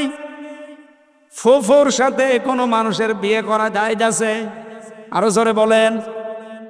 যেহেতু তার মাহারাম এইটা, তার সাথে উল্টা পাল্টা ধারণা আমি নিক্ষেপ করেছি, আমি তো আর জানতাম না। এই যে ধারণাটা খারাপ, একটা তীরের মতো নিক্ষেপ করার সঙ্গে সঙ্গে আল্লাহ আমার হাতটাই মহিলার রানের সাথে আটকিয়ে দিয়েছে। আমার তো মনে হচ্ছে এই ঘটনা থেকে যদি আল্লাহ এই সিস্টেমটা এখনো জারি রেখে দিত, এদেশের বহু নারী পুরুষের হাত বিভিন্ন জায়গায় আটকিয়ে যেত। আমাদেরও হাত এখানে থাকতো না, কত জায়গায় আটকিয়ে পড়ে থাকতাম। এই কথা বলে না কেন? আদম নবী আলাইহিস সালামের 2 সন্তানের ঘটনা আল্লাহ আমাদেরকে শুনিয়েছেন কিছু শিক্ষা দেওয়ার জন্যে। অতলু আলাইহিম নাবা আবনাই আদম বিল হক ইয করবা কুরবানান ফাতুকবিলা মিন আহাদিহিমা ইলা আখির আয়াত। সূরা মায়েদার 26-27 নম্বর আয়াতে আছে, হে নবী আপনার উম্মতদেরকে আদম নবীর 2 সন্তানের কাহিনীটা শোনান। কিসের কাহিনী? কোরবানি দেওয়ার কাহিনী। তারা একজন কোরবানি দিয়েছিল, ওনাদের ধর্মের নিয়ম ছিল, শরীয়তের বিধান, এরকম চাটিয়াল ময়দানে জবাই করে কোরবানি রেখে আসতো পশু। যারটা হালাল টাকা আর ওটা আকাশ থেকে আগুনের ঝলক এসে পুড়িয়ে ফেলতো। আর যার টাকা 2 নাম্বার, এরকম 2 নাম্বার টাকা দেশে নেই। এই যে টাকা ছেড়ে রাখে, টাকা আসে, 1000 টাকা দিলে 1100 টাকা নেয়, এরকম চালাক মানুষ দেশে নেই। এখানে আছেন কারা এরকম? হাত তোলেন তো। একশো? ঠিক আছে, এই না, আমি হাসির খোরাকি দেই। এটাই যারা আছেন 1000 টাকা ছেড়ে রাখেন, 1100 টাকা পান মাসে মাসে। এই ব্যবসা বন্ধ করা লাগবে। রাজি আছেন না আপনারা? যদি রাজি না থাকেন তাহলে মায়ের সাথে জেনা করার গুনাহ হবে। এটা ইসলামী রাষ্ট্র হলে আপনি এমনিতেই ছেড়ে দিতেন। যেহেতু ইসলাম এখনো কায়েম হয়নি, যতদিন না হয় মায়ের সাথে জেনা করার এই গুনাহ আমরা এখন আর করবো না ইনশাল্লাহ। এই জন্য তো বারবার ইসলামের জন্য আমরা আহ্বান জানাচ্ছি। আমিরে জামাত ডাক্তার শফিকুর রহমানের সবচাইতে বড় কথা এইটা এখন, যে ইসলাম কায়েম করে দেন দেশে। যেগুলো জুজুর ভয় দেখানো হচ্ছে সবগুলো মিথ্যা প্রমাণিত হবে ইনশাআল্লাহ। ওরা মেয়েদেরকে ভয় দেখাচ্ছে। আজ বারবার ওনাকে টক শোতে ডেকে এই প্রশ্ন করছে, ইসলাম যদি চলে আসে মেয়েরা কি হবে, মেয়েদের কি হবে? মেয়েদের কি হবে মানে? ইসলামে দেশে আসলে সবচাইতে বেশি নিরাপদে থাকবে মেয়েরা। হ্যাঁ, কথা বলেন না কেন? এদেশে দেখো জাকাত ভিত্তিক অর্থনীতি কায়েম হবে সংসদে। সুদ নেওয়ার মতো না, সুদ দেওয়ার মতো না, সব বন্ধ হবে রাষ্ট্রীয়ভাবে। জাকাতের টাকা কালেকশন করে নিজেরা সব বাড়িতে বাড়িতে পৌঁছিয়ে দিয়ে আসবে, সেইটাই চাচ্ছি আমরা। শুধু ইতিহাসে পড়েছিলাম ওমর ইবনে আব্দুল আজিজের জামানায় এই ঘটনা। কেন আমরা ইতিহাসে পড়তে যাব? আমরা এটা দেখতে পারি না? সেই সুযোগ আল্লাহ যখন আমাদেরকে দিচ্ছে, আমরা একটু কাজে লাগাই।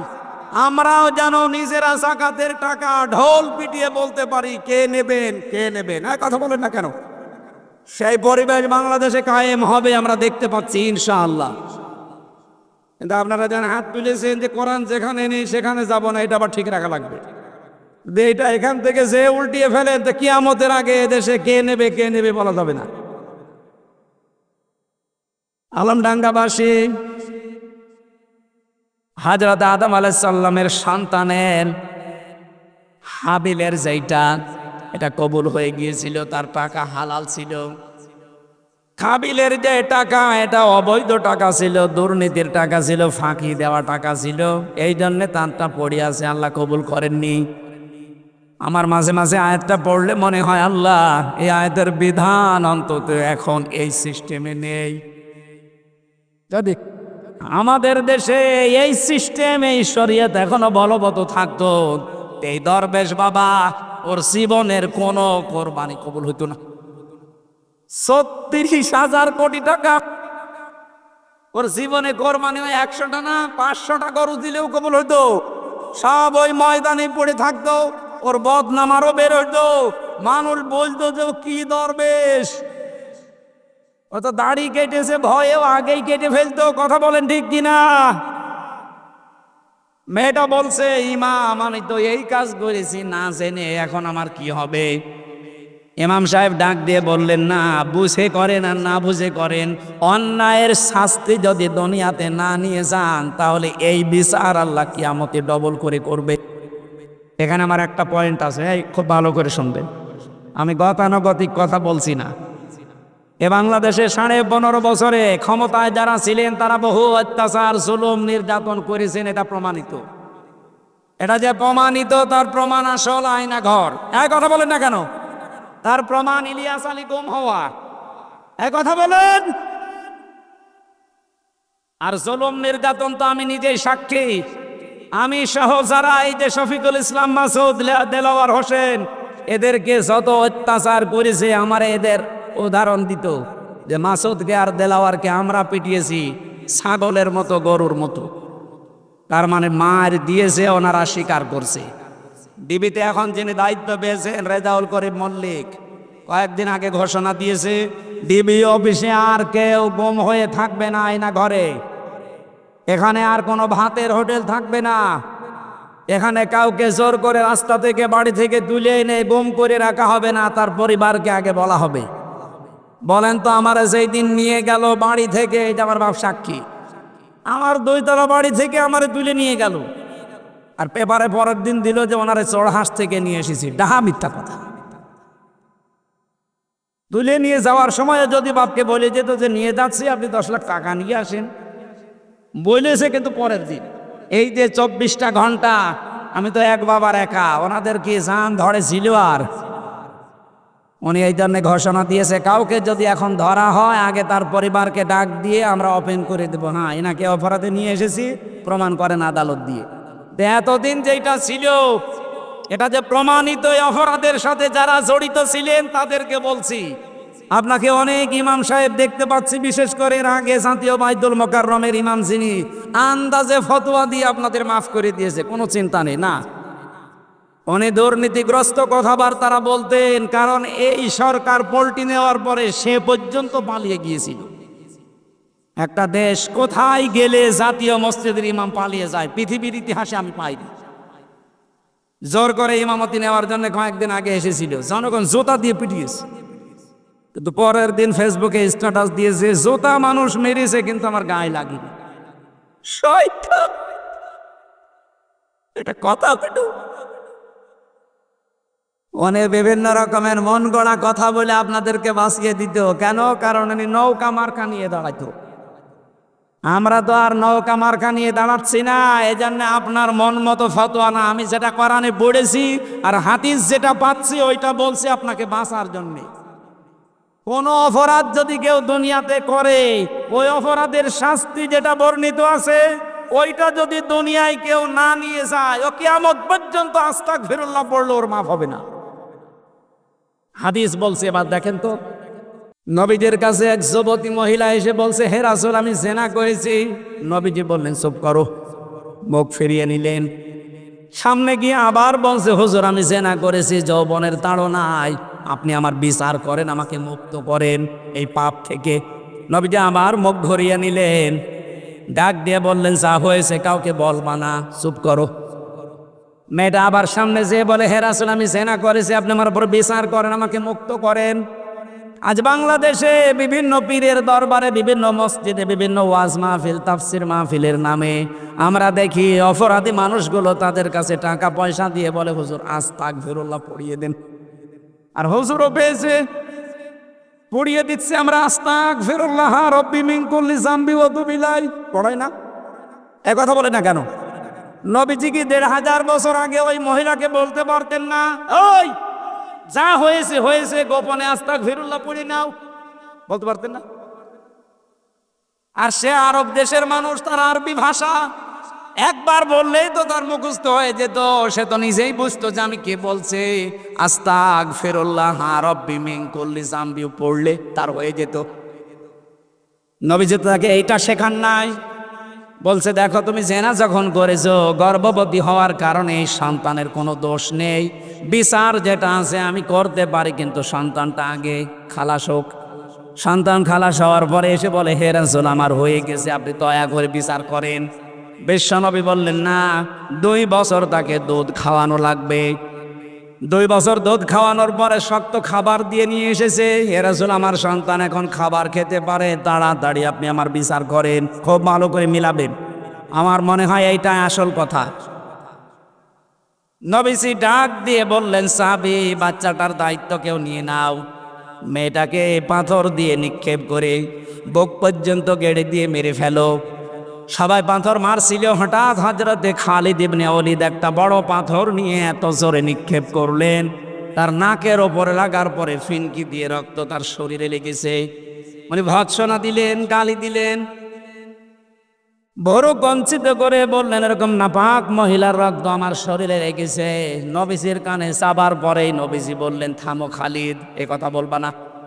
এই মহিলার যে অনশোচনা, অনুতপ্ত হওয়ার যে দৃশ্য, আমি নবী, তুমি নবী না, আমি যা দেখি তুমি দেখতে পাও না, এর যে কাজ আমি কোরআন দিয়ে বিচারটা করে দিয়েছি। ও নিজের অপরাধ থেকে মুক্ত হওয়ার জন্য যেভাবে চেষ্টা চালিয়েছে, কোন জালেম যদি এইভাবে তওবা করে আল্লাহ তাকেও মাফ করে দেবেন। কি বুঝলেন বলেন? জন্মের পর থেকে হাদিস আমরা অনেকে শুনেছি, এখান থেকে মূল শিক্ষা হচ্ছে কয়েকটা।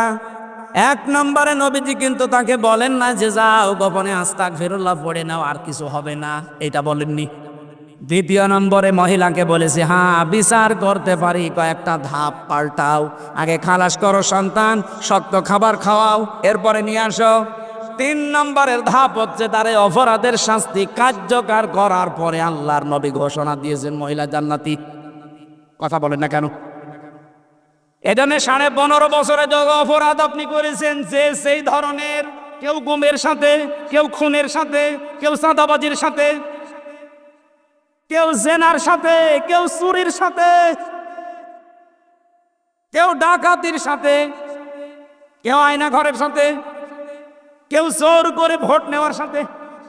হ্যাঁ এটা হয়েছে। আমার সাথে যে ওসি সাহেব ছিল জেলখানায়, আমার বলছো হুজুর, আমি তাও বার ব্যাখ্যা একদিন বললাম, মানে শোনার পরে জ্ঞানী মানুষ তো আমার বলছো হুজুর আমি কি করবো, আমার তো একটা ভুল হয়ে গেছে। আমি যখন ফেনীর দায়িত্বে ছিলাম ওই সময় ভোট যেই দিন হবে ওই দিন রাতের বেলা, রাত 12টার পর থেকে আমার লোকজন নিয়ে আমি ভোট কাটা আরম্ভ করলাম।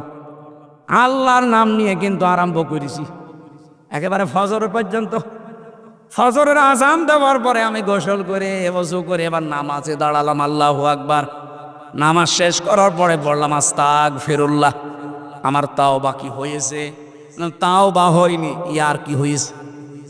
হ্যাঁ এটা ইয়ার কি, কারণ আপনি তো আল্লাহর কাছে অপরাধ করেননি, আপনি অপরাধ করেছেন এই দেশের 18.5 কোটি মানুষের সাথে।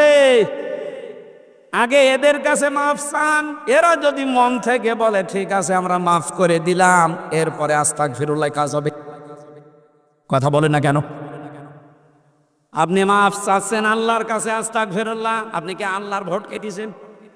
আপনি তো ভোট কেটেছেন হামজার, আগে হামজাকে বলেন। আর আপনার মাফ হবে না আর একটা কারণ ওই সময় ছিল হয়তো একটা এমপির আন্ডারে 3.5 লাখ মানুষ। এই 3.5 লাখের ভেতরে হয়তো এই 8-10 বছরের ভেতরে অনেকে মারা গেছে। এই কথা বলছে না কেন? তাহলে 1 লাখও যদি মরে যায়, আপনি 3.5 লাখের ভেতরে আর 2.5 লাখ পাচ্ছেন, এদের কাছে নয় ক্ষমা চাইলেন, ওই 1 লাখের তো মরে গেছে, ওদের কাছে ক্ষমা চাবেন কি করে? তার মানে আপনার মাফ হয়নি। এই কথা বলছে না কেন? সুতরাং এই অপরাধের সাথে যারা জড়িত তাদের দুনিয়াও শেষ, আখেরাত তো শেষই হয়ে গেছে। আপনি আজকে দুদকের বিরুদ্ধে এখানে দুদক মামলা দিচ্ছে। এই নির্বাচন কমিশনারের যে 15 জন ছিল, একজন মরে গেছে আর 14 জন আছে। তাদের হিসাব নেওয়া হচ্ছে, তাদের সম্পদ কোথা থেকে কিভাবে এসেছে আর কোথায় গিয়েছে। আমার মনে হয় শুধু এদের না, যারা এই 15 বছর দায়িত্বে ছিল প্রত্যেকের হিসাবে বানেবার নেওয়া দরকার। সব বেরিয়ে আসবে, এদেশটা দাঁড়িয়ে যাবে। শুধু পাচার হওয়া টাকাগুলো নিয়ে আসতে বলেন, এদেশ আবার দাঁড়িয়ে যাবে ইনশাআল্লাহ। আমি আপনাকে সত্যি বলছি, কোরআন আমার সামনে, আমি বাঁচাতে চাই। ওরা যা বলছে আপনাকে ধোঁকা দিয়ে প্রতারণা করে আপনার এই টাকাগুলো খাওয়ার ধান্দায় আছে। আপনার অপরাধ মাফ হবে তখন যার কাছে অপরাধ করেছেন স্বীকার করবেন যখন। আপনি তো স্বীকারই করতে চান না, আরো আপনি বৃদ্ধি বাড়ে আপনার। ওসি সাহেবের মাফ হবে না এই কারণে, কারণ উনি যে মানুষগুলো মারা গেল তাদের কবরের কাছে যে মাফ চাবে, তারা কি এখন ওই কবর থেকে মাফ করতে পারবে? আর জীবিত মানুষদের এই 3.5 লাখের 2.5 লাখ মানুষ এখন মনে করেন বেঁচে আছে এই একটা আসনে, তাদের কাছে যে মাফ চাবে কি করে? এত বড় অপরাধের সাথে যারা জড়িত, যেই ধরনের অপরাধ করেছেন, এই শাস্তি কিভাবে দুনিয়ায় আছে ইসলামকে জিজ্ঞাসা করেন। ওই শাস্তি নিয়ে মারা যান, ওই মহিলার মতো আপনার তওবা কবুল হবে। এবার না বোঝার ভান করে আছেন, কারা হাত তোলেন তো? আলহামদুলিল্লাহ, তো সব শিক্ষিত মানুষ। ইমাম সাহেব জিজ্ঞাসা করছে, মনে আছে না ওই কাহিনীটা? জিজ্ঞাসা করছে কি হয়েছে, এরপরে মেয়েটা বলে হ্যাঁ আমি এরকম একটা ধারণা নিক্ষেপ করেছিলাম, কুধারণা, অথচ আমার ধারণাটা মিথ্যা প্রমাণ হয়ে গেল। এখন আল্লাহ পাক আমাকে এই শাস্তি দেওয়ার জন্যে আমার এই পাপের বোঝাটা দেখিয়ে দিয়েছে। অমায়াক সেবে খপি আতান আও ইসমাং সম্মায়ারমি বিহি বাড়ি। যে ব্যক্তি নিজে অন্যায় কাজ করে, নিচে অবৈধ কাজ করে, এই কাজটা করার পরে একটা ভালো মানুষ নিরপরাধ মানুষের ওপরে দোষটা চাপিয়ে দেয়, এই মানুষটা যেন ফাঁকাদি হাইতামালা বহুতানা ও ইসমাম মুবিনা, ও প্রকাশ্য পাপের বোঝা বহন করে বেড়াবে। আল্লাহ দেখিয়েছে না দেখাননি? এখন তোমাকে তো শাস্তি দেওয়া লাগবে, নয়তো হাত খুলবে না। কোরআনে বর্ণিত যে শাস্তির বিধানগুলো আছে আমি একটা একটা করে কার্যকর করব। কিছুক্ষণ আগে যে হাদিস বললাম, পাপের শাস্তি দেওয়ার পরে তার মাফ হয়েছে, এবারও তিনি কোরআন থেকে দলিল নিয়েছেন যে পাপের শাস্তিটা আগে দিয়ে নেই, এরপরে তোমার আমি আস্তাগফিরুল্লাহ পড়াবো। কি আছে পাপের শাস্তি? কোন মানুষ যদি আন্দাজে কারো উপরে দোষ দেয়, এটা কিন্তু গীবত না, এটা বহতান। এটা কি বলেন বলেন? এটা আরো বড় অপরাধ। দ্বিতীয় নম্বরে, কোন সতী সাধবী নিরপরাধ কোন মেয়ে লোকের উপরে যদি কেউ তার চরিত্রের উপরে দাগ দেয়, কোরআনে কারিম জানিয়েছে তাকে 80টা বেত মারা লাগবে, আর জীবনেও কোনোদিন ওই মানুষের সাক্ষী গ্রহণ করা হবে না। সূরা নেসার সূরা নূরের 4 নম্বর আয়াতে আছে এটা, ওয়াল্লাযীনা ইয়ারমুনাল মুহসানাতি সুম্মা লাম ইয়াতু বিআরবা'তি শুহাদা ফাজলিদুহুম সামানিনা জালদা ওয়ালা তাকবালু লাহুম শাহাদাতান আবাদা। ও মুসলমানেরা, ইমাম সাহেব ডাক দিয়ে বলেছে, প্রধান বিচারপতি উনি, হে নারী হে মহিলা, যদি 4 জন সাক্ষী জোগাড় করতে না পারো, আন্দাজে দোষ দিলে কেন এই নিরপরাধ মেয়ে লোকটার উপরে? কোরআনের প্রথম শাস্তি, তোমাকে 80টা বেত মারা হবে। কয়টা? আরো জোরে বলেন। 2 নম্বরে, তোমাকে জীবনেও কোনোদিন আর সাক্ষী হিসাবে উপযুক্ত মনে করা হবে না, কোনোদিন এই পৃথিবীতে তোমার সাক্ষী আর গ্রহণ করা হবে না। এই আয়াতটা যদি আজ বাংলাদেশে 53 বছর আগে আমরা কায়েম করে দিতে পারতাম, আল্লাহর কসম এই দেশে বিনা কারণে কারো উপরে কেউ দোষ দেওয়ার সাহস পেত না। কত মানুষকে বিনা কারণে দোষ দিয়ে আপনি জেলের ভেতরে রেখে দিয়েছেন, আন্দাজে দোষ দিয়ে তাকে ফাঁসি পর্যন্ত দিয়েছেন, যাবজ্জীবন দিয়েছেন। এই ঘটনায় দেশে আছে না নেই? আমরা দেখতে পাচ্ছি ওই বিচারে, ওই ট্রাইব্যুনালে এখন এদেরই বিচার আল্লাহ ব্যবস্থা করে দিয়েছেন। এখানে যারা এগুলো করছেন, আপনারা থামবেন, জীবনও আপনার আর কোনোদিন সাক্ষী নেওয়া হবে না। এত বড় শাস্তি দুনিয়ায়। মেয়েটাকে জল্লাদ ডাক দিয়ে বলছে, হ্যাঁ একটা একটা করে পিটাও। 79টা হয়ে গেছে, কিন্তু হাত খোলে না। জল্লাদ ডাক দিয়ে বলে, ইমাম আপনি তো 80টা মারার কথা বলেছিলেন, 79টা মারা হয়ে গেছে, হাত তো খোলে না, এখন কি করা যায়? ইমাম সাহেব বললেন, দাঁড়াও, আমি কোরআনে কারিম দিয়ে বিচার করছি, কোনোদিন এটা মিথ্যা হতে পারে না। 80টা যখন হয়ে গেছে, 79টা, এবার বাকিটা আল্লাহর নাম নিয়ে আরম্ভ করো। মানে বিসমিল্লাহ বলে এবার আরম্ভ করেছে। 80টা মারতে দেরি, হাত খুলতে দেরি হয়নি। বলেন আল্লাহু আকবার। আমার তো মনে হচ্ছে এই আয়াতগুলো দেখার পর বাংলাদেশটাতে আল্লাহ যদি এই ব্যবস্থা কায়েম করে দিত, হাজারো নিরপরাধ মানুষ জেল থেকে এমনি বের হয়ে চলে আসতো। 1,10,000-এর উপরে মানুষ এখন জেল খাটছিল আমার সাথে। ওই সময় আমি খোঁজ খবর যতটুকু নিয়েছি, 100 জনের প্রায় 70 জন বিনা অপরাধে কিচ্ছু জানে না, আন্দাজে দোষ দিয়ে তারা আটক করে রেখেছে। যেমন আমি নিজে যে মামলা আমারে দিয়েছিল, মামলার সাথে আমার সম্পৃক্ততা পায়নি আদালত। কয়েকদিন আগে আমার মামলা পুরা খারিজ হয়ে গেছে, আমি নির্দোষ, এটা প্রমাণ হয়েছে। আমার মতো 100 জনের 70 জন ঠিক এইভাবে আন্দাজে জেল কাটতেছে। কথা বলেন না কেন? যদি প্রমাণ করতাম যে নিরপরাধ মানুষের উপরে কেউ দোষ দিলে, এটা যদি প্রমাণ করতে না পারে সাক্ষীর মাধ্যমে, তাহলে যেই শাস্তি তাকে দেওয়া হয়েছে ওই শাস্তি যারা সাক্ষী দেবে, মামলার আয়ু যারা জড়িত, যারা, সবার এই শাস্তি হবে। এদেশে মামলায় হইতো না। কথা বলে না কেন? এমনি লক্ষ লক্ষ মামলা এমনি মিটে দিত। বলেন তো এখন আমার কি উচিত না আমার মামলার আয়ু সহ যারা এর সাথে জড়িত, যেহেতু দোষ পাইনি, আমি নির্দোষ, অন্তত তাদেরকেও আমি চাই 3 বছর এভাবে ফাঁসির কন্ডেম ছেলে রেখে দিক। কথা বলেন না কেন? তাহলে হবে ন্যায় বিচার।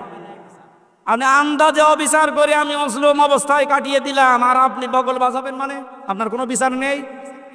আপনার প্রথম বিচারই এইটা যে আপনাকে আমি 3 বছর এইভাবে কষ্ট দিয়ে রাখবো।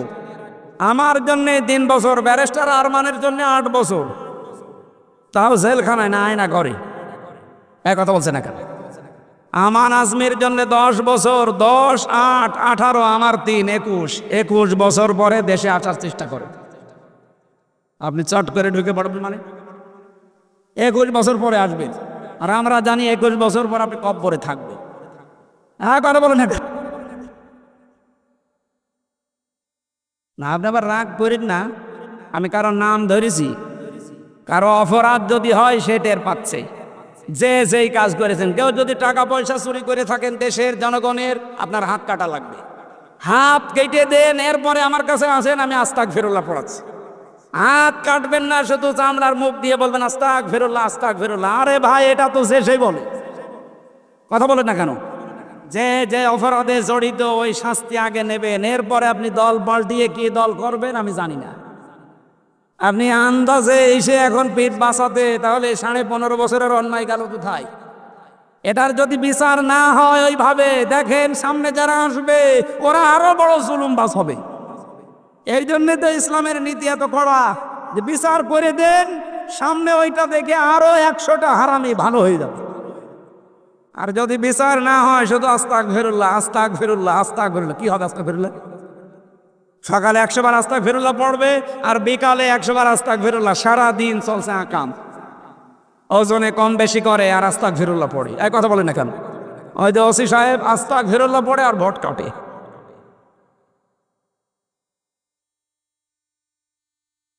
80টা মারা হয়ে গেছে। ইমাম সাহেব ডাক দিয়ে বললেন, মেয়ে, আমি কোরআনে কারিমের দিয়ে বিচার করেছি, তুমি কোনো দিন আর কাউকে দিয়ে এই পৃথিবীতে সাক্ষী দিতে পারবা না, তোমার সাক্ষী গ্রহণযোগ্য নয়। বাংলাদেশে সূরা নূরের এই 4 নম্বর আয়াত যদি সংসদে কায়েম হয়ে যেত, এদেশে যত মিথ্যা সাক্ষী দিয়ে এখনো বুক ফুলিয়ে বেড়ায়, এরা সব থাকতো কারাগারে। এদের সাক্ষী আর জীবনেও গ্রহণ করা হয়তো না আদালতে। কথা বলেন না কারো? কত বড় অপরাধ করেছেন আপনি টের পাচ্ছেন? রহমানের বান্দা যে মানুষগুলো হবে দুনিয়াতে, বান্দা বলেন বান্দি বলেন, তাদের যে 13 নাম্বার গুণ আছে, 13 নাম্বার গুণের ভেতরে আমি পেয়েছি এই মানুষগুলো কোনোদিন মিথ্যা সাক্ষী দেবে না। অথচ 15.5 বছরে ভরি ভরি মিথ্যা সাক্ষী আমরা দেখতে পেয়েছি। 5 তারিখের আগ পর্যন্ত আমার নামও 4 জন সাক্ষী দেওয়ার জন্য কুষ্টিয়া থেকে গেছে, জীবনে কোনোদিন নামও শুনিনি, তাদের দেখিও নি, আন্দাজে। পরবর্তীতে বের হওয়ার পরে মিষ্টি নিয়ে গিয়েছিলাম ওই চড়হাসে। বলে, ভাই সত্যি করে বলেন তো আপনি কি বলছে, হুজুর আমারে গোপনে এসে টাকা দিয়েছে, করবো কি? আমার বাবার কাছ থেকে যে টাকাগুলো নিয়েছিল তা হালাল করা লাগবে। ওটা হালাল করেছে ওই সাক্ষীদেরকে টাকা দিয়ে। এদেশে বহু সাক্ষী এরকম টাকার মাধ্যমে বিক্রি বন্ধ হয়ে গেছে, এখনো আছে। এটা যেন বন্ধ হয়। মিথ্যা সাক্ষী দিলে আপনি যাই করেন আপনি জাহান্নামে যাবেন। কথা বলেন না কেন? ইমাম মালিক রহমতুল্লাহ আলাইহি মেয়েটাকে ডাক দিয়ে বলছে, দেখো আমার কাছে নবীজির একটা হাদিস ছিল, রাডার দিয়ে আমি কিন্তু ধরে ফেলতাম তুমি যদি স্বীকার না করতে। মান সালিমাল মুসলিমুনা মিন লিসানিহি ওয়া ইয়াদিহি। নবীজি বলেন, এটা তো মুসলমানই না যার হাতের দ্বারা আর মুখের দ্বারা মানুষ নিরাপদে থাকে না। এখানে শুধু মানুষের নাম নবীজি দেয়নি, মান সালিমাল মুসলিমুনা মিন লিসানিহি ওয়া ইয়াদিহি। এই 2টা শব্দের সাথে আজ পৃথিবী মিলাবেন। আজ বড় বড় মডল যারা দাবি করছে, বাংলাদেশেও যারা মানবতার কথা বলছেন, তাদের হাতের দ্বারা মুখের দ্বারা কয়জন মানুষ শান্তিতে ছিল? এই যে আজকে অক্টোবর মাসের 27 তারিখ, আগামীকাল যেটা 6 সালের এই দিনে জীবিত মানুষকে যারা পিটিয়ে লগে বইটা দিয়ে হত্যা করার পরে ড্যান্স দিয়েছিল লাশের উপরে, তাদের মুখে যদি এখন মানবতার কথা শুনতে হয়, শয়তান পর্যন্ত হাসবে না। কথা বলেন না কেন? 7 সালে একবার আসছিলাম, তখন তো ছোট মানুষ, কেবল দাখিল পরীক্ষা দিয়েছিলাম, এবার সিরাজগঞ্জ থেকে আসছিলাম। ড্রাইভারের পেছনে বসে আছি বাসের, ড্রাইভার সাহেব রোডের উপর দিয়ে না দিয়ে বাম দিয়ে দিল, এরকম করলেন, গাড়ি তো উল্টিয়ে যেত। ড্রাইভার আমার বলছে, দেখেন না একটা কুকুর পড়ে আছে, মরা কুকুর, আমি ডবল করে চালাবো, আমার বিবেক নেই। বললাম ড্রাইভার সাহেব তো মরা কুকুর, ও মেরে ফেললেই কি আর না ফেললেই কি, ও গাড়ি চালিয়ে দিলেও কিছু হইতো না। ড্রাইভার আমার দিকে ঘুরে বসে, হুজুর আপনি কি আসলেই হুজুর?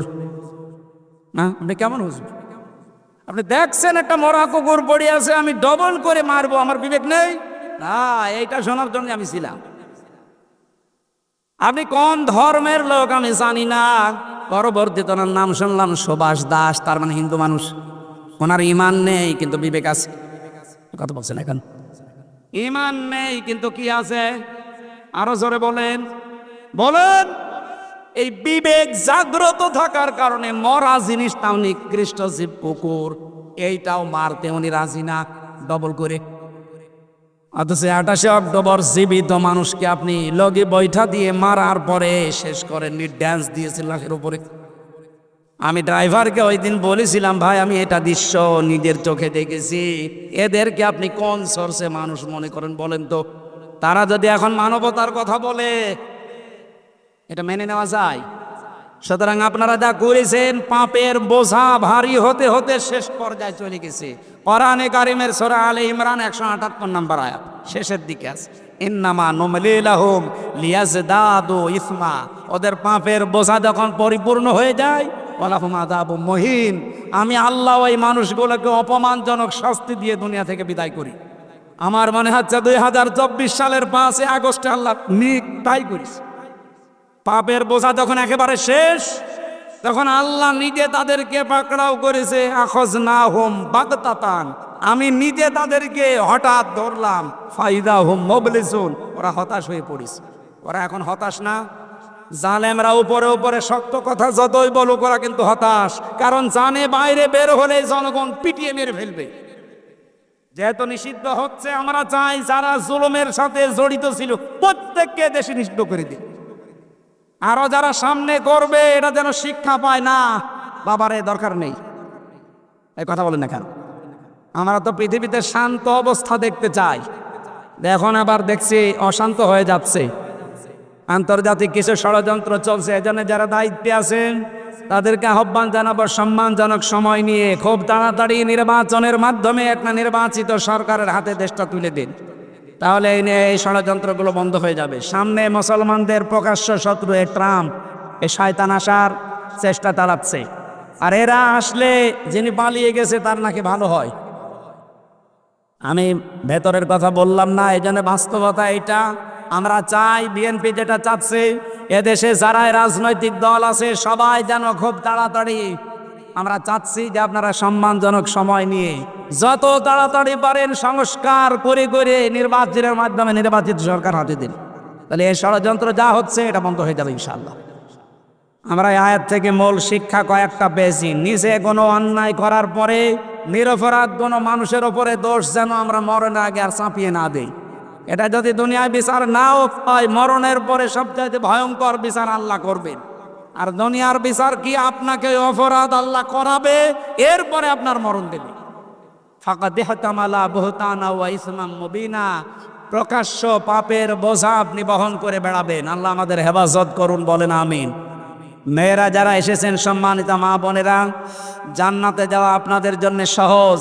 5 ওয়াক্ত নামাজ নির্ধারিত সময় আদায় করেন, রমজান আসলে রোজাগুলো রাখবেন, নিজের শরীরকে পর্দার ভেতরে যেটা রাখা দরকার এতটুকু রাখেন, স্বামী যাদের আছে জায়েজ কথা মেনে তাদের খুশি রাখেন, জান্নাতের 8টা দরজা আপনার জন্য খোলা থাকবে ইনশাআল্লাহ। আল্লাহ কোরআনের এই আয়াতের উপরে আমি সহ যারাই শুনেছি আমাদের জীবন যেন তুলে দেন, বলেন আমিন, আল্লাহুম্মা আমিন। লা ইলাহা ইল্লা আনতা সুবহানাক ইন্নী কুনতু মিনাজ জালিমিন। এই মোনাজাত করেন, বসে মোনাজাতটা বসে করেন, একটু বসেন। মোনাজাতের পরে ওই যে সাদা গাড়িতে আমার লিখিত বই আছে, যাওয়ার সময় মেয়েদের জন্য নিয়ে যাবেন। রব্বানা আতিনা ফিদ দুনিয়া হাসানা ওয়া ফিল আখিরাতি হাসানা ওয়া কিনা আযাবান নার। মাথা নিচু করেন, মাথা নিচু করেন, চক্ষু বন্ধ করেন, জীবনের অপরাধগুলো স্মরণ করেন। আশা করছি কোরআনের অনুষ্ঠানের কারণে আল্লাহ অপরাধগুলো শুধু মাফ করবে না, পুরা জায়গাটা আল্লাহ নেকি দিয়ে পাল্টিয়ে দেবে ইনশাআল্লাহ। মাথা নিচু করেন, মন থেকে আফসোস নিয়ে আসেন। ইউনূস নবীর মতো আফসোস করেন, লা ইলাহা ইল্লা আনতা সুবহানাকা ইন্নী কুনতু মিনাজ জালিমিন। রব্বানা যালামনা আনফুসানা ওয়া ইল্লাম তাগফির লানা ওয়া তারহামনা লানাকুনান্না মিনাল খাসিরিন। রব্বুল আলামিন চুয়াডাঙ্গা জেলার আলমডাঙ্গা থানার এনায়েতপুর চাড়াপাড়াদি তোমার হাজার হাজার লক্ষ লক্ষ বান্দা বান্দিরা বসে বসে নিজের গনার কথাগুলো স্মরণ করে হাত তুলেছি।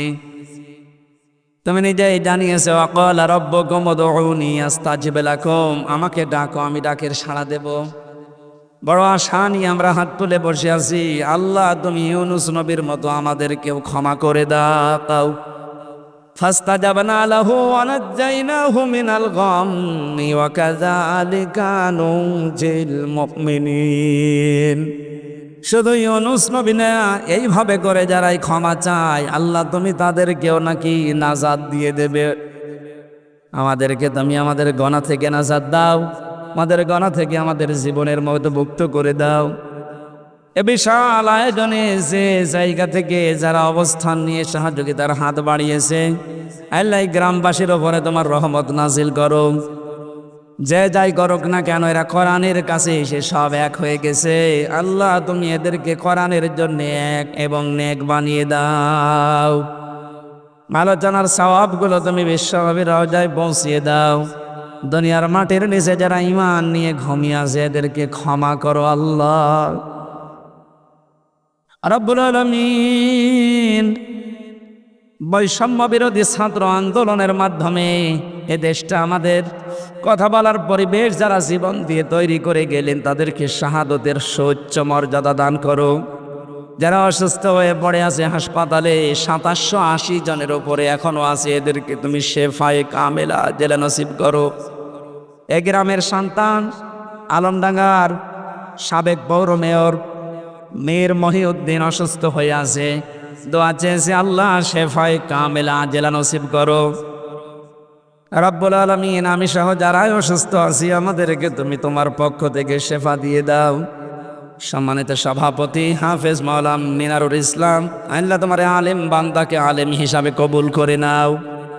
সম্মানিত মা বোনেরা যারা বসে আছে, আল্লাহ এটা আমার মায়ের দেশ, হয়তো এখানে আমার নানি, আমার খালা, আমার মামিরা যারা এসেছে, আল্লাহ তাআলা মামাতো বোন খালাতো বোন যারা এসেছে এদেরকে তুমি রহিমার মতো ফাতিমার মতো বানিয়ে দাও। এই গ্রামে মাটির নিচে যত মানুষ ঘুমিয়ে আছে কোরআনের ইজ্জতে মাফ করে দাও। আমার আব্বা জান এসেছে, আল্লাহ আমার আব্বাকে তুমি ইসলামের জন্য কবুল করো। আমার মাকে তুমি মেহেরবানি করে মাফ করে দাও। যার মাধ্যমে এসেছি মাওলানা হোসাইন আহমেদ, আল্লাহ তাআলা তার বাবাটা কবরে আছে, বাবা না থাকলে কি অবস্থা হয় সে টের পাচ্ছে, আমার বেঁচে আছে আমি এখনো টের পাইনি। মেহেরবানি করে মরহুম আমার মণ্ডলকে কবরে মাফ করে দাও। কবরটা তুমি জান্নাতুল ফেরদাউস বানাও।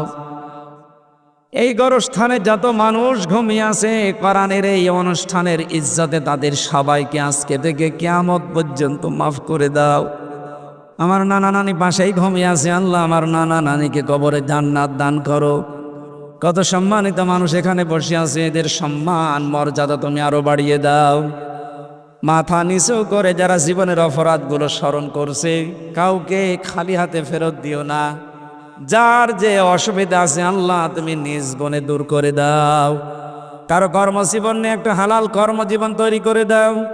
কারো মেয়ে বাড়িতে বসে আছে, আল্লাহ সাত পাত্র দেখে পাত্রস্থ করার তৌফিক দাও। জীবনে যার যে অভাব আছে আল্লাহ আমাদের অভাব দূর করে স্বভাব ভালো বানিয়ে দাও।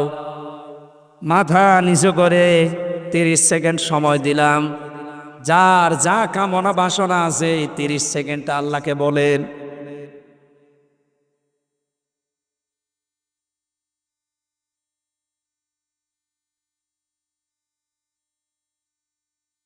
রব্বুল আলামিন তিনটা কন্যা সন্তান আমাকে দিয়েছে, তুমি তাদের ফাতেমার মতো বানিয়ে দাও। হোসাইন তার 2টা মেয়ের জন্য দোয়া চেয়েছে, আল্লাহ মেয়ে 2টাকে তুমি ফাতেমাতুজ জোহরার মতো বানিয়ে দাও।